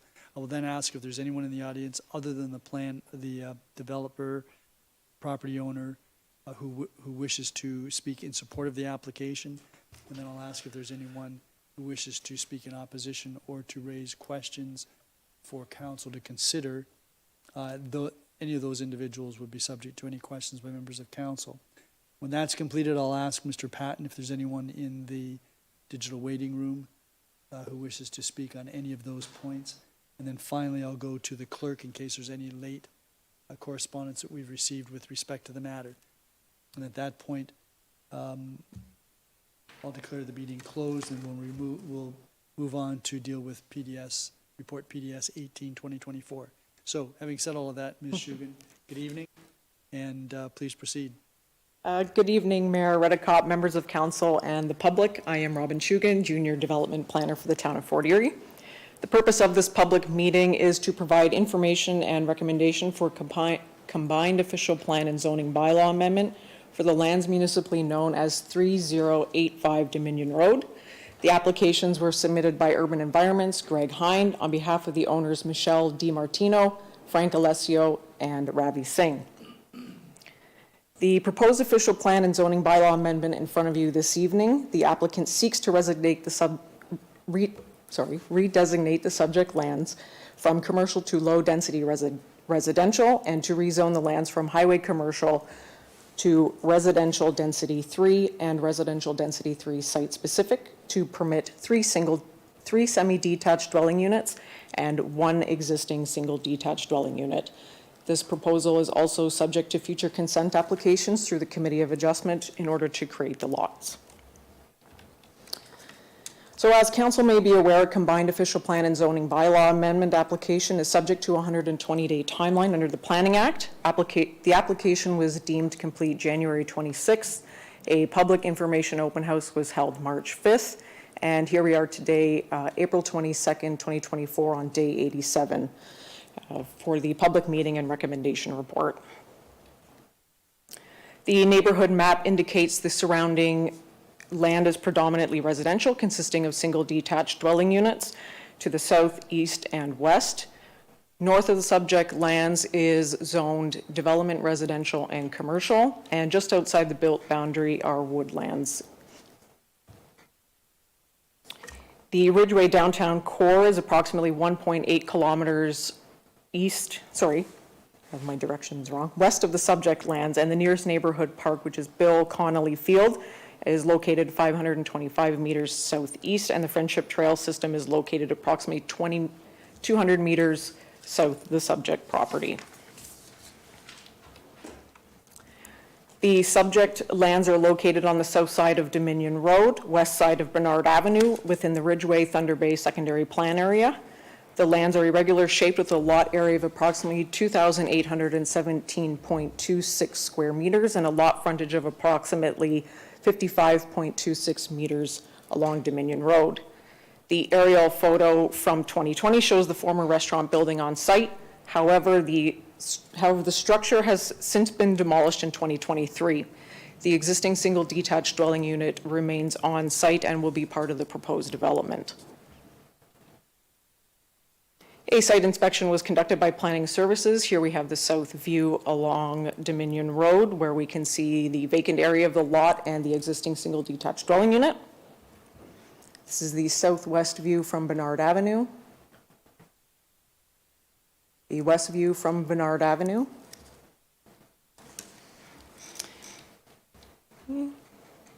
The current official plan designation is commercial, which permits a range of commercial uses. The applicant is proposing to redesignate the lands to low-density residential. The Ridgeway Thunder Bay Secondary Plan Area low-density residential designation permits the use of semi-detached dwelling units and single-detached dwelling units. The proposal will permit the redevelopment of the underutilized lands to be a more compatible use to the surrounding neighborhood of residential and will introduce a mix of housing types and a gentle form of intensification while using existing municipal infrastructure along Bernard. For sanitary will have to be extended along Dominion Road for parcels 1 and 2. Currently, these lands are zoned highway commercial, which again allows for a variety of commercial and retail establishments. The applicant proposes to rezone the property to residential density 3 and residential density 3 with site-specific provisions. The parent zone of the residential density 3 permits the use of semi-detached dwellings and single-detached dwelling units. So here we have the conceptual site plan that depicts the proposed semi-detached along Dominion and Bernard. So in red, we have parcels 1 and 2, which will have a reduced lot frontage from 9.5 meters to 8.7. This is to provide a greater rear yard setback for parcels 3 through 6. Parcels 1 and 2 will also have a reduced interior side yard setback from 1.7 meters to 1.2 meters. So with parcel 2, the proposed interior side yard setback on the west will have a 1.27 meter setback, and the red arrow pointing on the west side, southwest side of parcel 1 will have a proposed setback of 1.4 meters, and that is due to that the lot tapers. On the northwest side of parcel 1, that setback will comply at 1.7. The reduction in the interior side yard setback will still allow adequate space for maintenance, drainage, and access, as long as providing privacy. In yellow for parcels 4 through 6, it will have a reduced lot frontage from 9.5 to 9.3, and that is a result of maintaining the exterior side yard setback for parcels 3. Parcels 1 through 6 will all have an increased lot coverage from 40 to 45%, and that is to accommodate the dwelling unit as well as any decks and balconies. Parcel 7 will be rezoned to residential density 3 to permit the single detached dwelling, which will conform to all the setbacks of the zone.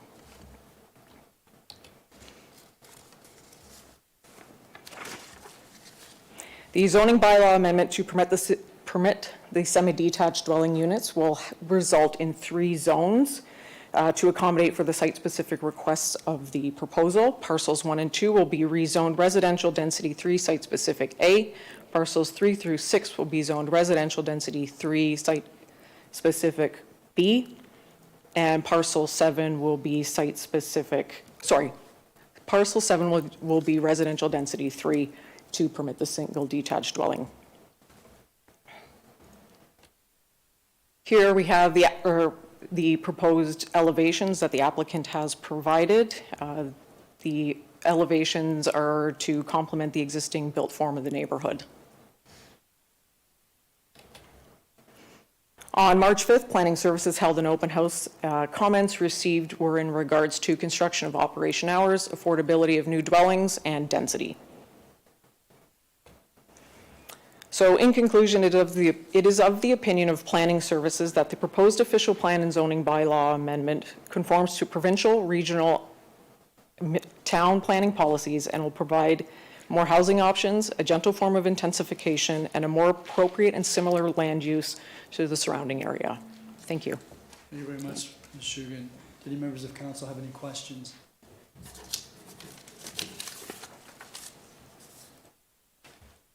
You mentioned that there were some concerns expressed by members of the public.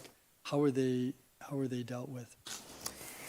The members of the public that expressed concerns were at the public meeting. One in particular, for the construction and operation hours, we did provide her the bylaw, and that the construction hours would be from 9 p.m. Sorry, that construction would end at 9 p.m. and not start again until 7 p.m. And she had no follow-up with that. With the respect to affordability, it was, I might have to leave that more up to the applicant to provide that answer. And with density, we did tell the member of the public that it is being designated low-density residential, and that semi-detaches will provide a mix of housing within that area. Okay, thank you very much. So we're going to next go to the property owners, or I presume their agent, Mr. Hind. Good evening, Mr. Hind. Good evening. Mr. Mayor, members of council, my name is Greg Hind. I'm with Urban Environments, and I do represent the three owners who own three different development companies, all of which have done proposed developments in the town of Fort Erie. With me this evening is Mikhail DiMartino. He is one of the owners, and I'll be representing his concerns this evening. If we can go to the introduction, Cole is going to help me with this. Yep. Before we get started, we didn't try to repeat the report done by your planning staff, which was an excellent analysis of not only what she reviewed with you just now, but a very thorough analysis of how this application is supported by all the provincial policies, all the regional policies, and all the policies in your Ridgeway Thunder Bay secondary plan of your local official plan. We had to include those in our analysis from the planning justification report.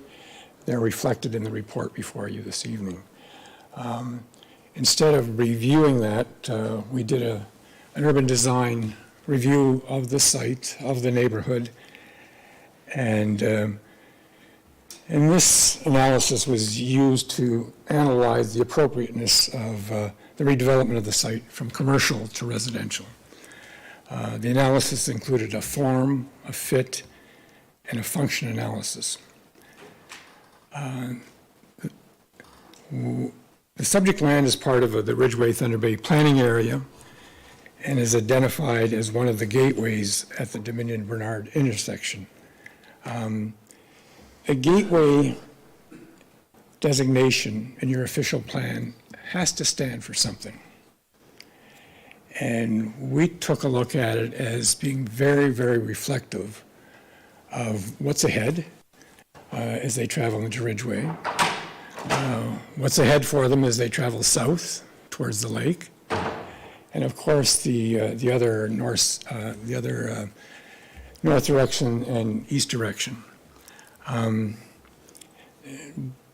But it's more than just a landscaping signage type of issue. The residential we're putting before you this evening has to represent something. It's has to make the people stop at Bernard when they're at the stop sign, take notice, and what's ahead. And so this East Gateway identifies the start of the urban boundary. It identifies the new residential development that's going on west of the site. If you go north, it's a very, very interesting street down to the lake. A mixed residential land use that has single detached, 1.5 story. Some of it reflects the old cottage area. And when you get right to the lake, 2 monster homes, one at the intersection and one on the lake, next to your beach access, your lake access.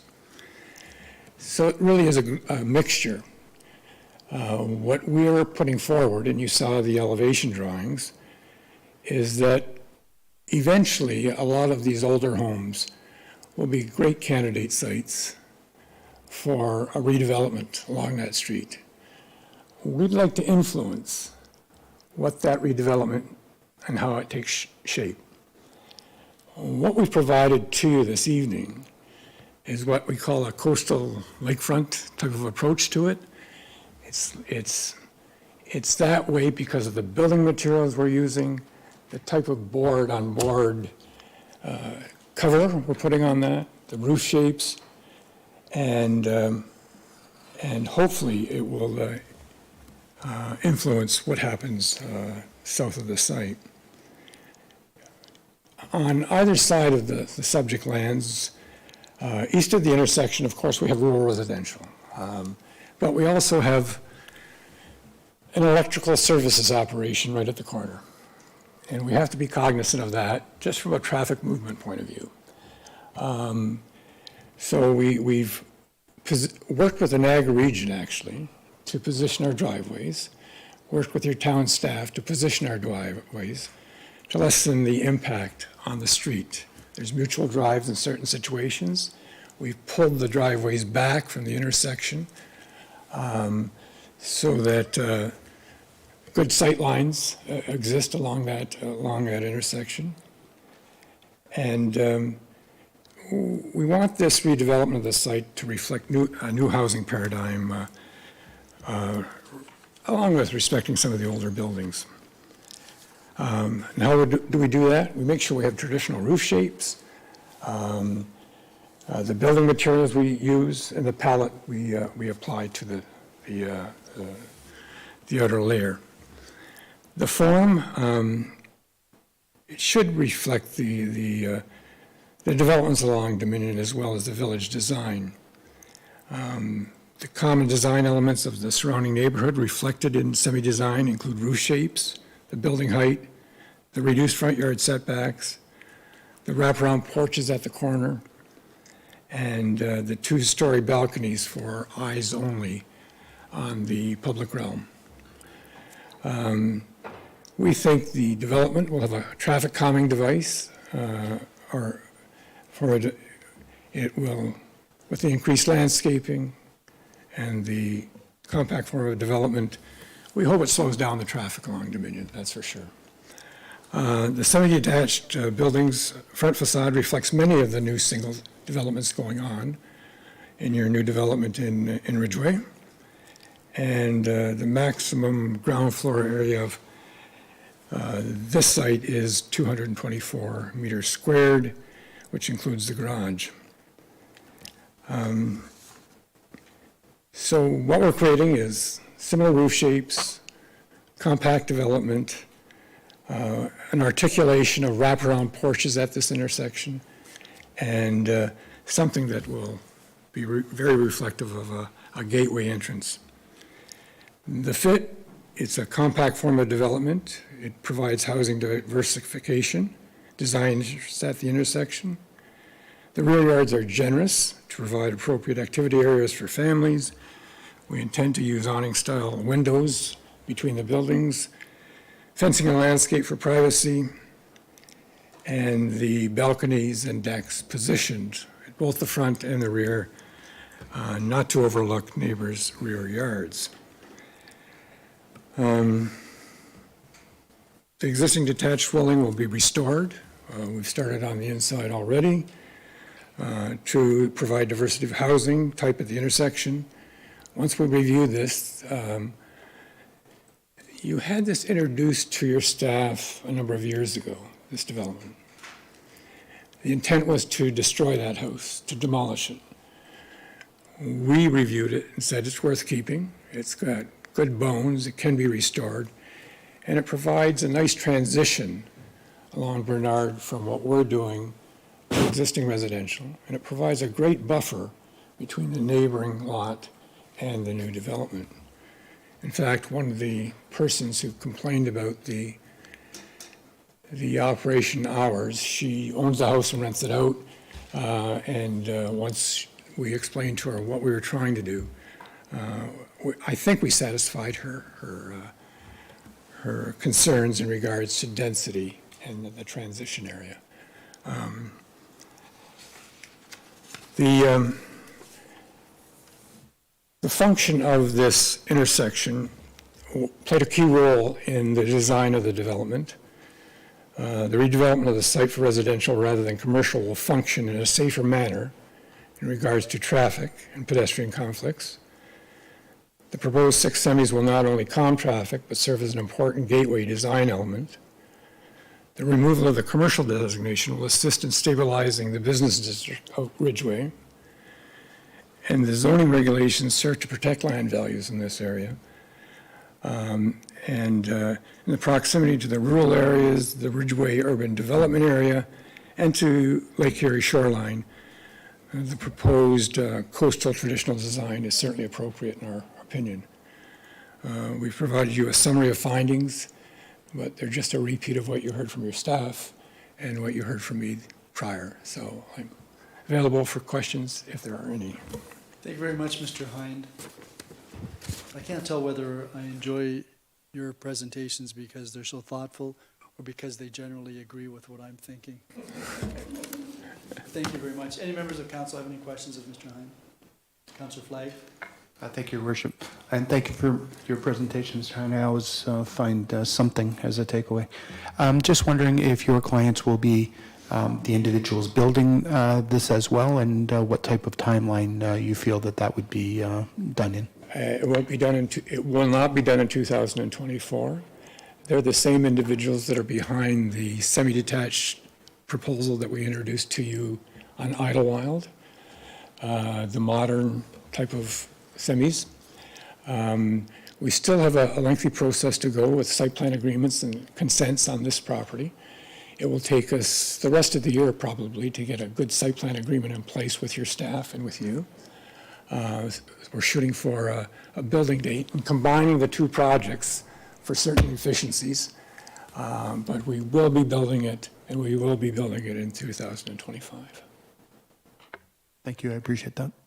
Any other members of council? Thank you very much, Mr. Hind. Thank you. So at this stage, I'm going to ask if there's anyone who wishes to address council in support of the application, other than obviously the applicant or the applicant's agent. Mr. Patton, is there anyone in the digital waiting room? Worship, it's just the 2 consultants from the previous. Okay. And now, is there anyone who wishes to speak in opposition to the application or address council or ask any questions with respect to the application? And I'm assuming that neither Ms. Barnes nor Ms. McDermott are interested in this. Mr. Patton? They haven't raised their hands? Okay. So I'm going to go to the clerk. Have we received any correspondence with respect to this matter since the publishing of the report?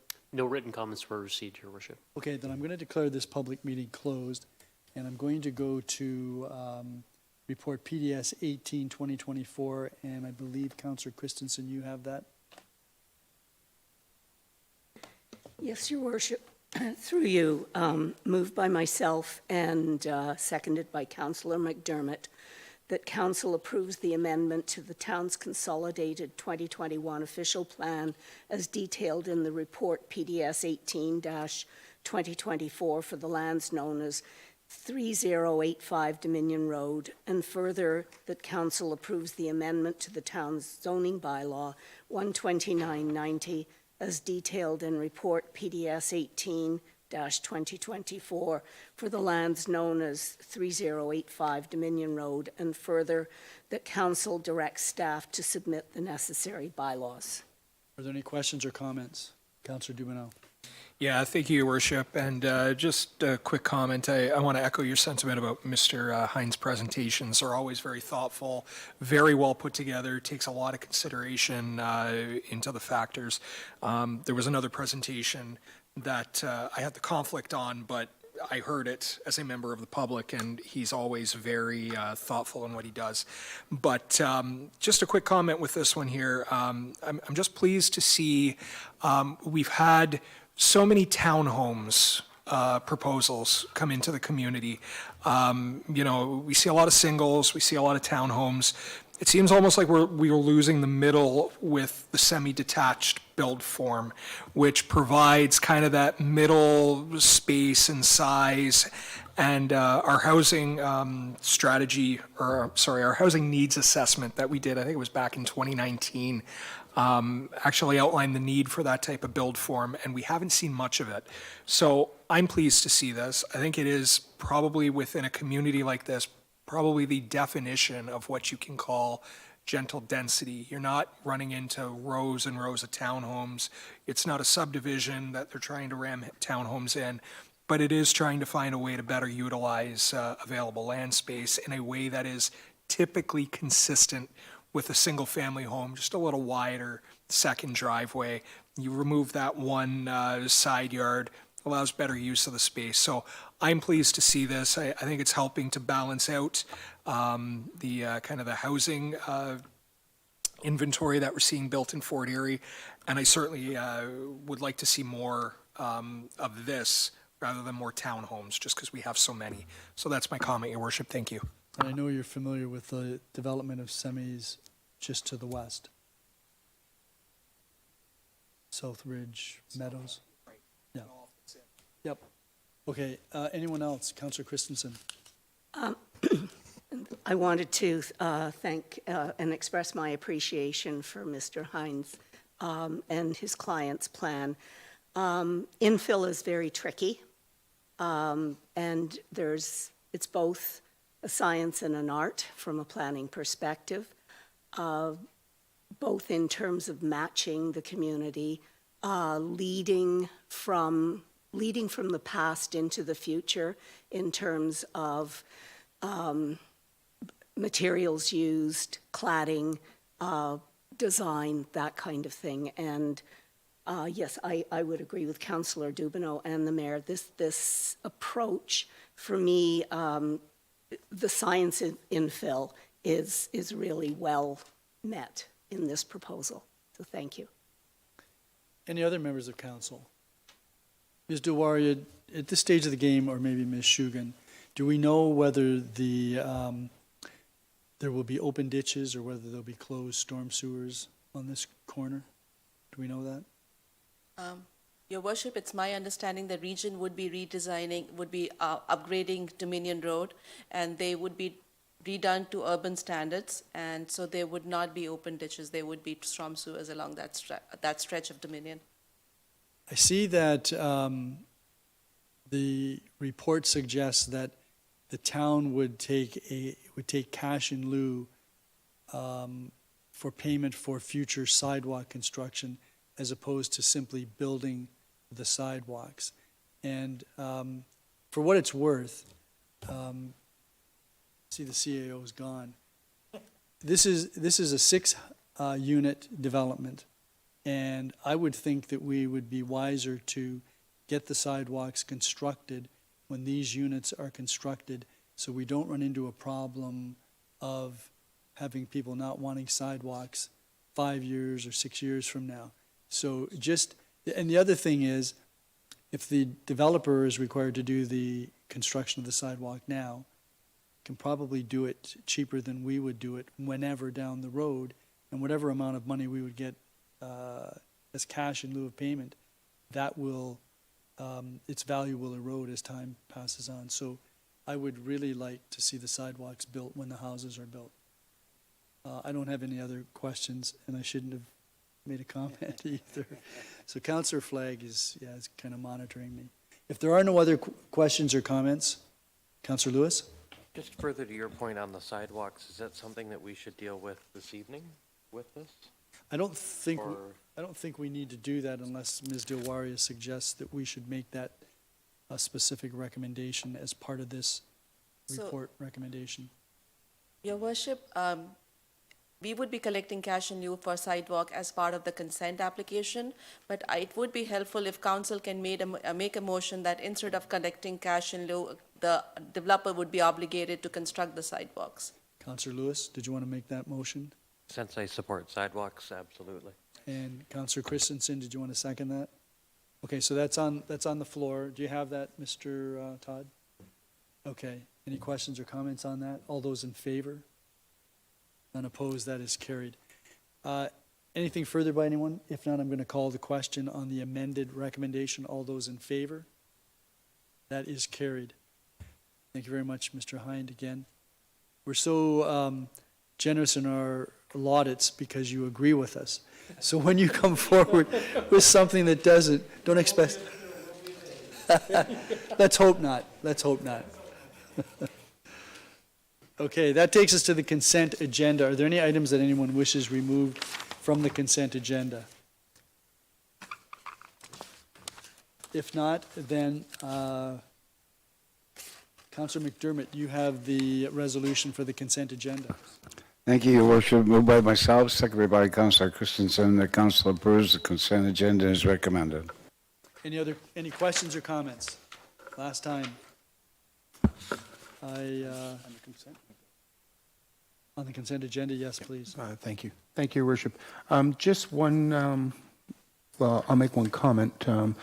The Mayor's Youth Committee is able to complete their agenda in 45 minutes and takes the senior citizens an hour and a half. But the one that I'm serious about is 13.36, the Accessibility Committee.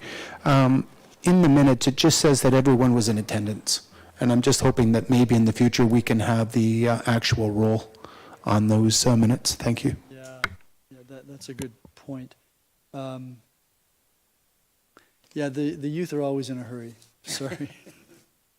I'm going to call the question then on the recommendations and the minutes, et cetera, within the consent agenda. All those in favor? None opposed, that is carried.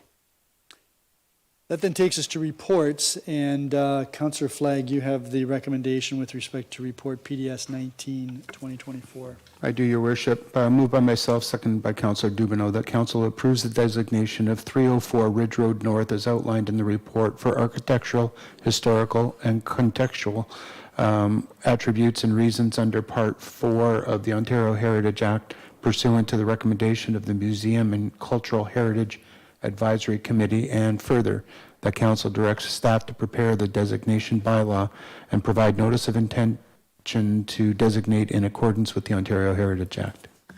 Thank you. Are there any questions or comments? All those in support of the recommendations?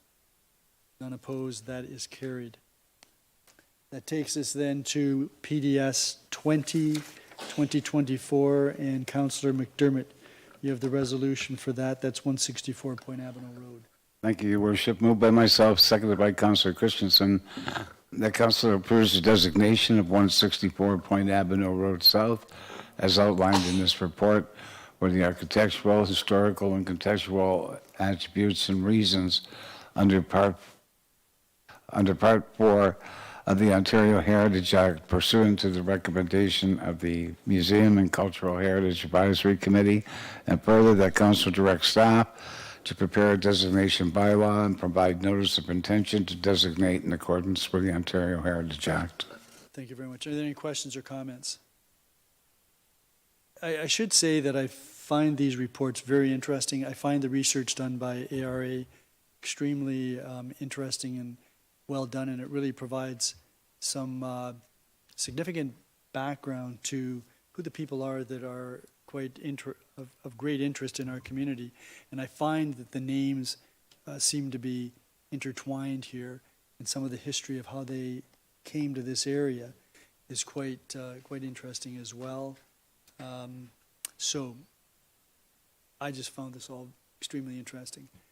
If there are no other questions, I'm going to call the question. All those in favor of the recommendations? None opposed, that is carried.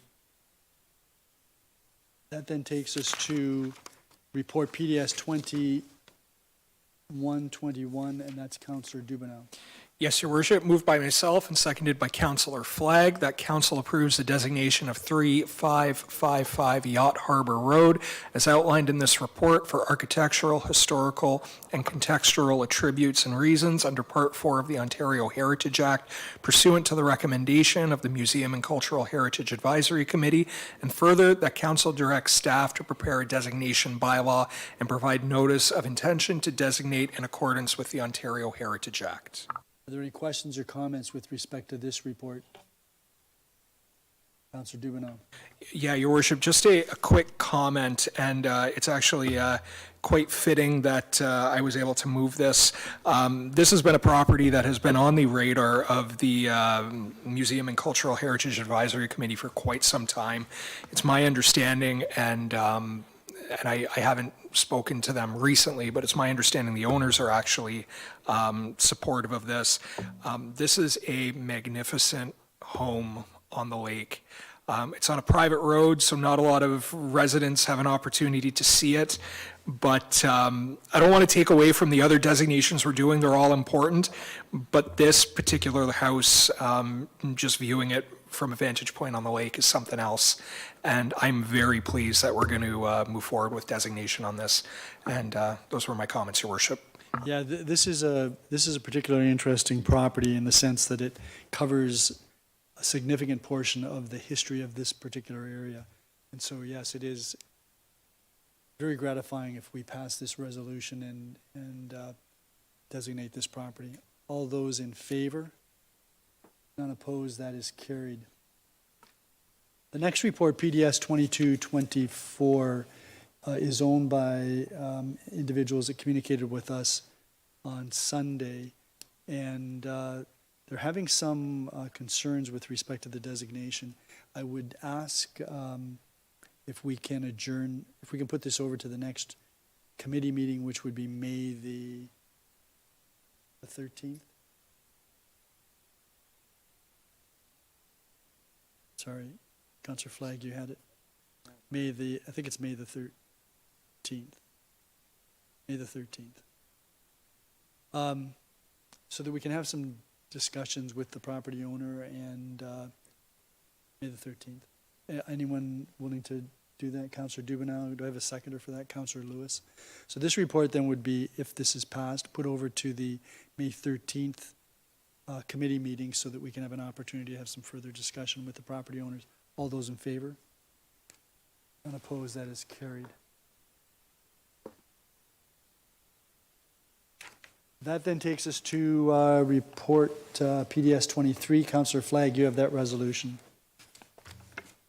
Yes, Your Worship, that council accepts report PDS 23, 2024 as information, and further that the mayor submit formal comments to the Ministry of Municipal Affairs and Housing on the town's behalf as outlined in PDS 23, 2024, and further that council directs staff to forward a copy of this report to the Niagara Region. Are there any questions or comments with respect to the report? I thought Mr. Hare did an excellent job summarizing it. I thought the government is doing an excellent job backtracking on some of their previous decisions. I'm going to call the question. All those in favor of the recommendations in the report? None opposed, that is carried. That then takes us to new business inquiries. And there was a response to inquiry that I made, and did that response come from our staff, from infrastructure, or from planning? I guess it would be planning. Yeah, Ms. Dilwari, did you want to make reference to that?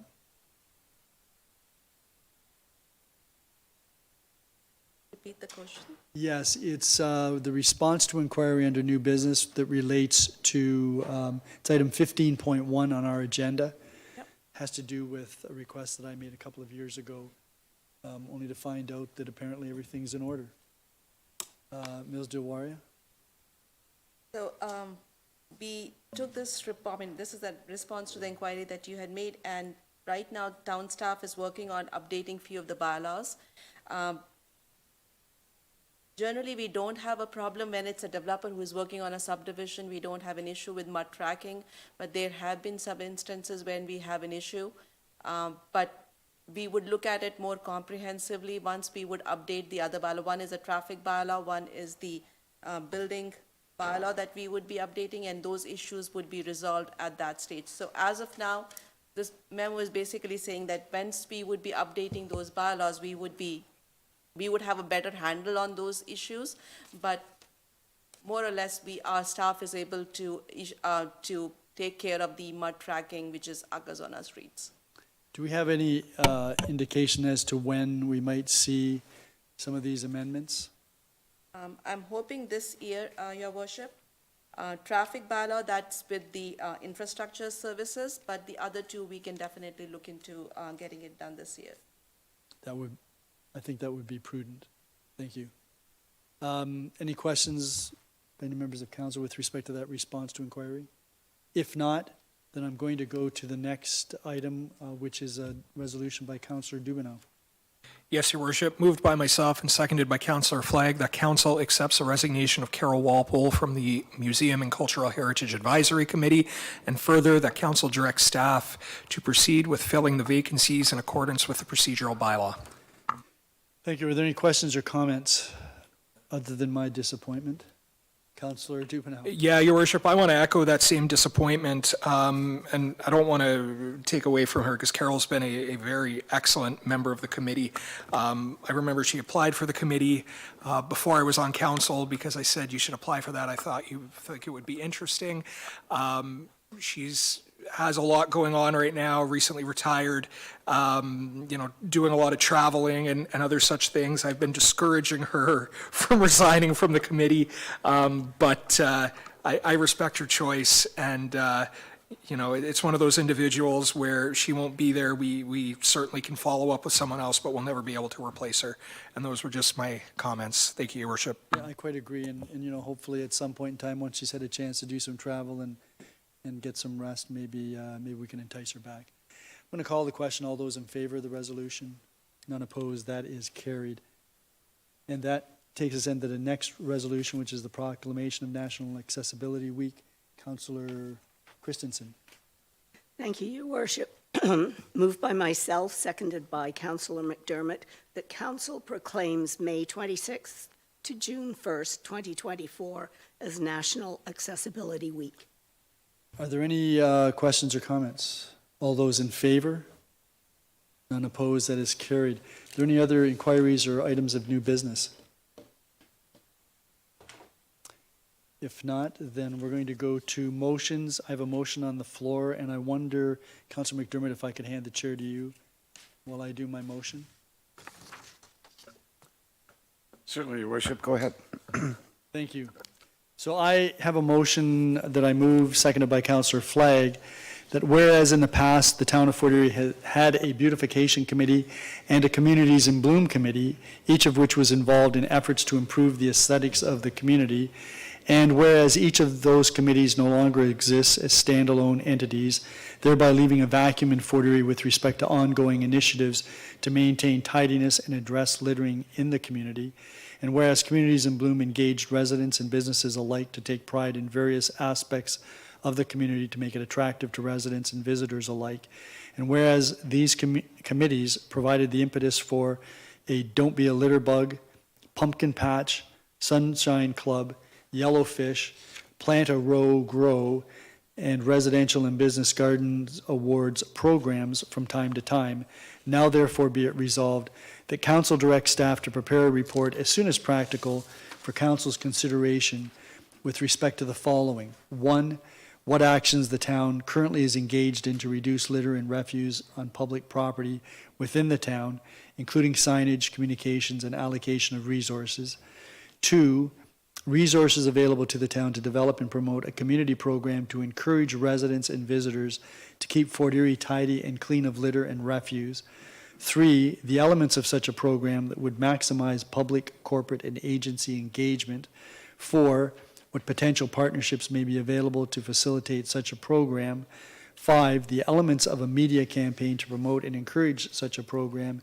And 6, any other aspect of efforts to reduce litter and refuse in public spaces that staff may recommend. And if I may, Chair, may I speak to that? Yeah, so as I point out, and in the preamble, we have had beautification initiatives in town, and the Beautification Committee in Crystal Beach was a great driver with respect to that area. And they were also the impetus behind the Communities in Bloom initiative, which we started possibly, Councillor Lewis, when you were on committee council the last time. And we had some great success with Communities in Bloom. Very small financial budget from our perspective. There were some staff resources committed to the initiatives, but we did very well nationally and internationally. And then we got to a point where we couldn't continue on because there has to be a hiatus in a municipality's participation. And then, of course, we had COVID, and now we're several years removed from that. Communities in Bloom ran out of gas.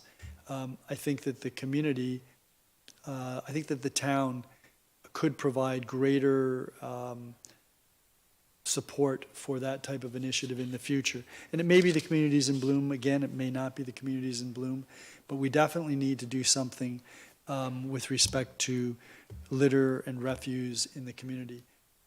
I didn't mention it during my announcements, but when I was in Douglas Park, this fantastic new park that has been built in the east end of the town, we walked around.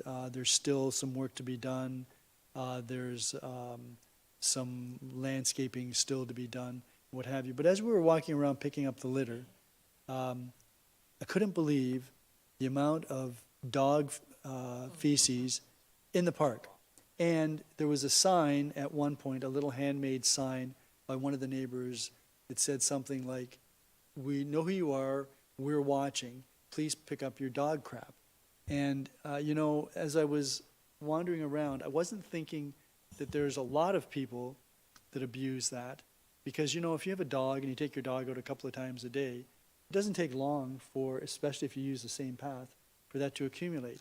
And I don't want the children of today to be experiencing the things that Councillor McDermott and I experienced, maybe even Councillor Encina, when we were young.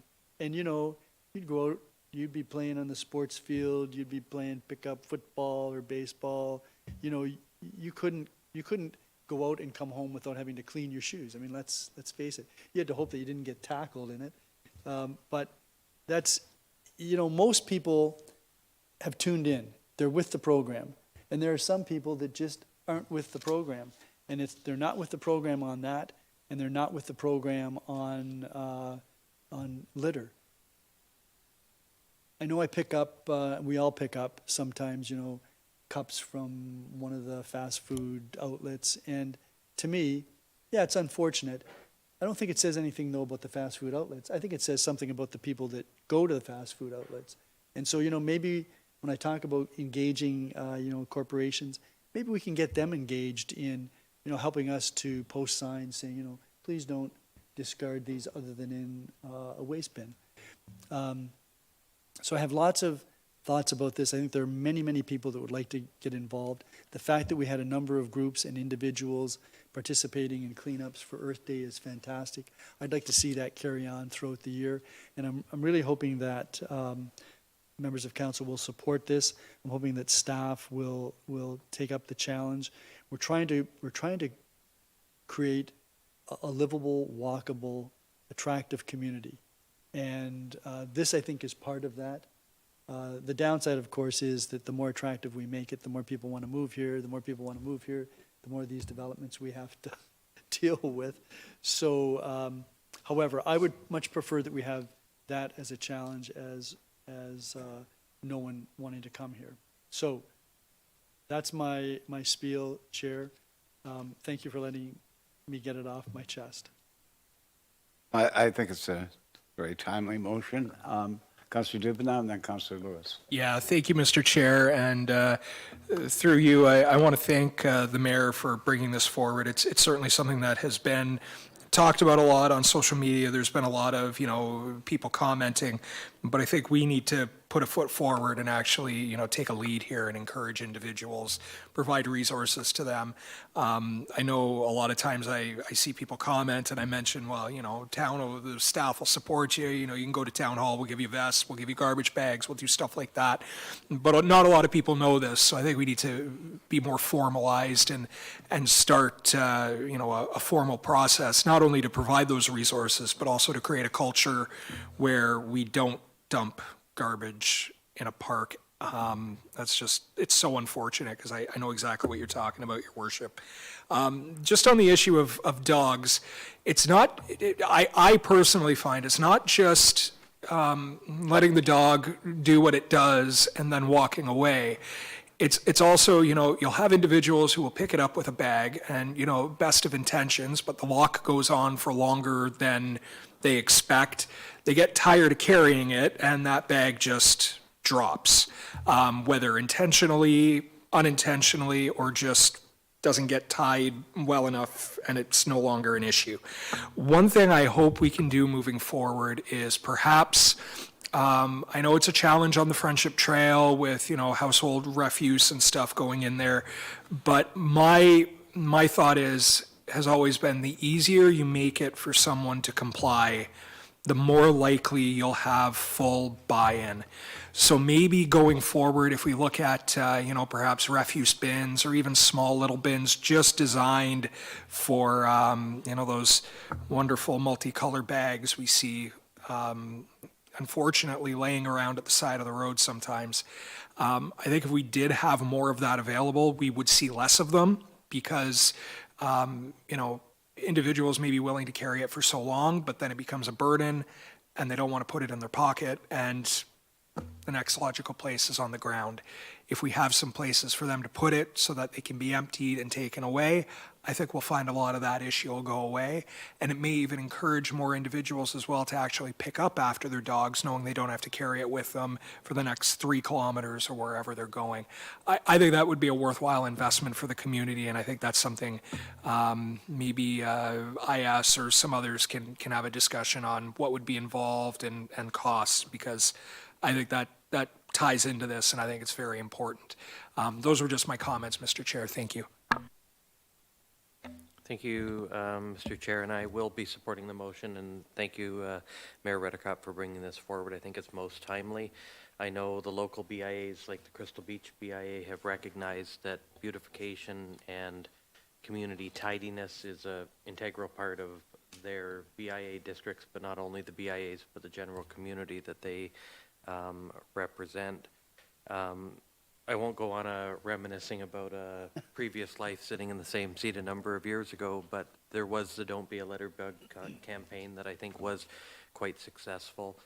And also traveling the province for work and being in a number of smaller rural municipalities, I notice some municipalities do the Adopt a Park or the Friends of the Park or the Adopt a Road, which may be something we want to look into as well.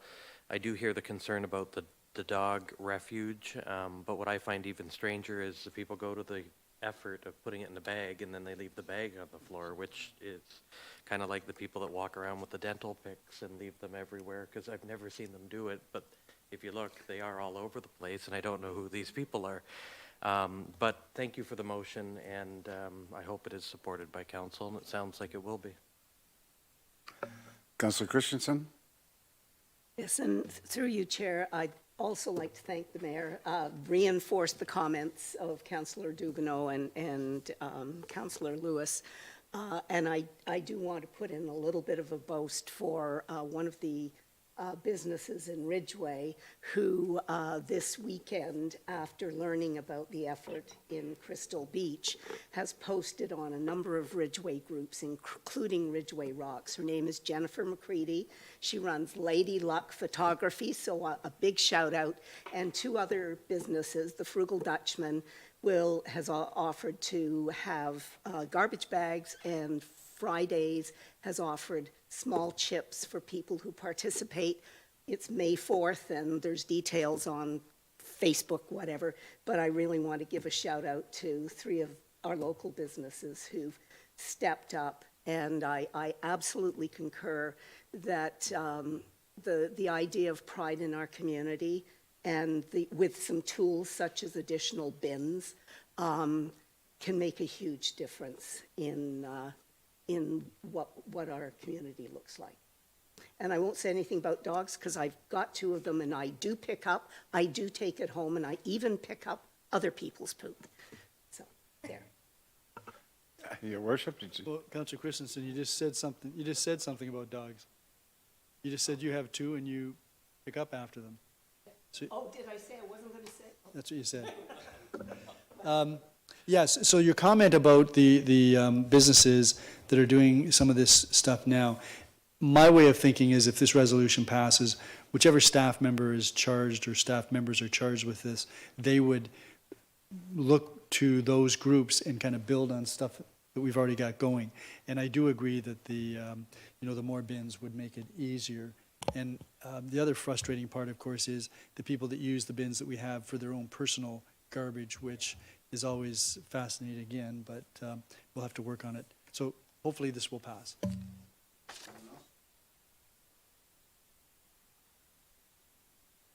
Your worship. Thank you very much, Councillor McDermott. That would take us then to notices of motion. Do we have any notices of motion? If there are none, then there are some bylaws that need to be removed. Is it 39 and 40? Okay, so we'll deal with those separately. And Councillor Dubanow, yeah, you have the bylaw package. So if you do everything except 39 and 40, I'll assign those to Councillor Flagg when we get there.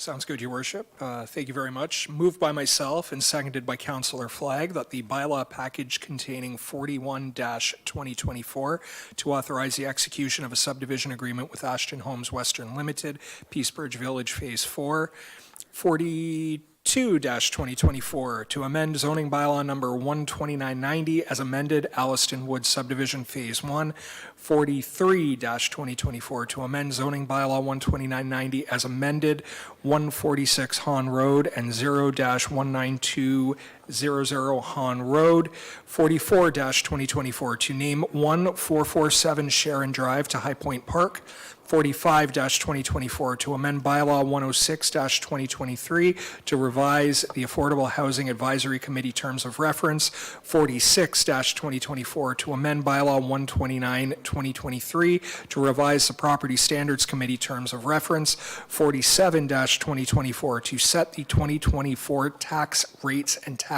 levy taxes for the year 2024, and 48-2024 to authorize the entry into a license agreement with the Crystal Beach Business Improvement Area Board of Management is given first and second reading. Are there any questions or comments with respect to those? Oh, sorry. All those in favor? Now we'll put it on the floor. Are there any questions or comments with respect to any of those bylaws? If not, Councillor Flagg, could you do third and final reading for the bylaws 41 to 48? Yes, Your Worship. Moved by myself and seconded by Councillor Dubanow that bylaws 41-2024 to 48-2024 inclusive are given third and final reading to be signed by the mayor and the clerk under the corporate seal. Any questions or comments? All those in favor? None opposed, that is carried. So Councillor Flagg, could I get you to move bylaws 39, 2024 and 40, 2024 for first and second reading, and we'll need a seconder for that. Councillor Lewis? Absolutely, Your Worship.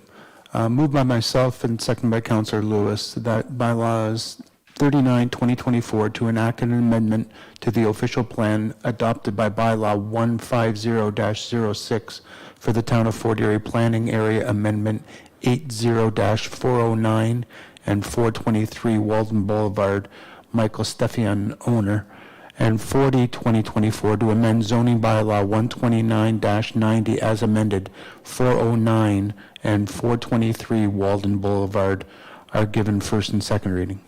All those in favor? None opposed? That is carried. Those two bylaws are on the floor for any questions or comments.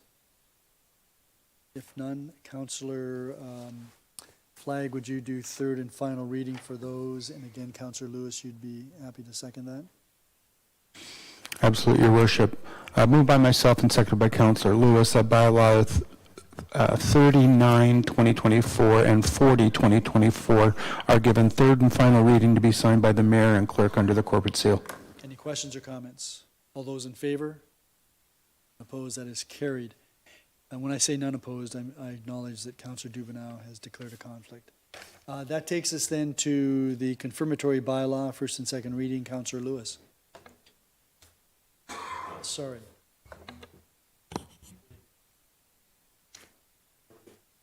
Before we do the confirmatory bylaw, yeah, I guess we might as well, since we're moving along much faster than I had feared.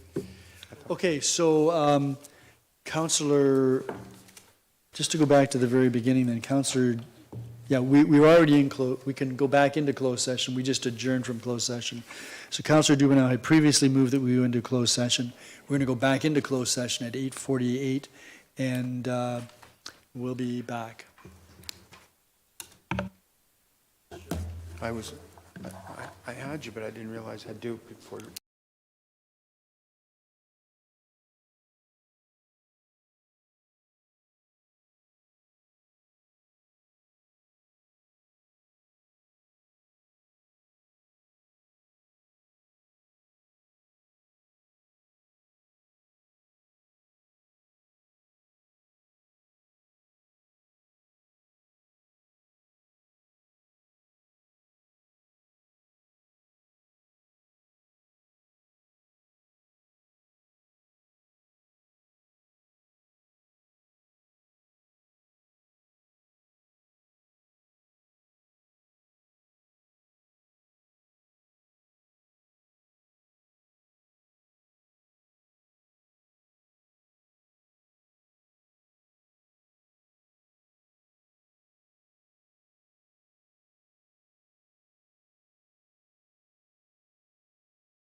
We're back in the council chambers, and Councillor Lewis, you have the resolution for us to rise from closed session. Thank you, Your Worship. Moved by myself and seconded by Councillor McDermott that council does now rise and reconvene from closed session at 9:16 p.m. with report.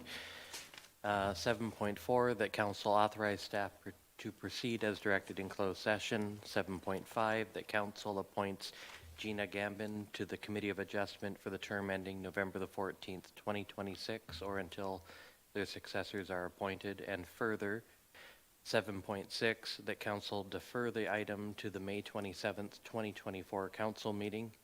And 7.7, that council appoints Leanne Boscheman, Carmen Mancini, Robin Palumbo, and Chris Shikluna to the Ridgeway Business Improvement Area Board of Management for the term ending November the 14th, 2026, or until their successors are appointed. Are there any questions or comments? All those in favor? None opposed, that is carried. That then takes us to the confirmatory bylaw. Now, first and second reading, Councillor Lewis. Thank you, Your Worship. Moved by myself and also seconded by Councillor McDermott that bylaw 49/2024 to confirm the actions of council at its council and committee meeting held on April the 9th, 2024, and its council meeting held on April 22nd, 2024 is given first and second reading. All those in favor? None opposed, that is carried. Councillor McDermott, you have third and final reading for the confirmatory bylaw. Thank you, Your Worship. Moved by myself, seconded by Councillor Christensen, that bylaw 49/2024 is given third and final reading to be signed by the mayor and the clerk under the corporate seal. Any questions or comments? All those in favor? None opposed, that is carried. That takes us to scheduling of meetings. Any meetings? Councillor Dubanow. Yeah, thank you, Your Worship. On May 1st at 1 p.m., the Museum and Cultural Heritage Advisory Committee is having a special meeting. That's at 1 p.m. here at Town Hall in Conference Room 2. And again, that is on May 1st. And pardon me, Your Worship, I have a few more. I'm just double checking here. And then also we, actually, I don't announce that one anymore. That is my only one this evening, Your Worship. Thank you. Okay. Anyone else? Councillor Christensen. Yes, Your Worship. Just let me see where it is. May the 1st, at 10 a.m., the Town of Fort Erie Seniors Advisory Committee meets at Douglas Heights Seniors Active Living Center. And at 5:30 p.m., the Ridgeway BIA meets at the Crystal Ridge Library. Thank you. Any other meetings? Councillor Flagg. Thank you, Your Worship. Community and Corporate Services Subcommittee on May the 9th in Conference Room 1 at 3 o'clock. Any others? There is a diversity and inclusion meeting on Wednesday at here in the Town Hall at 2:30. That's April the 24th. And on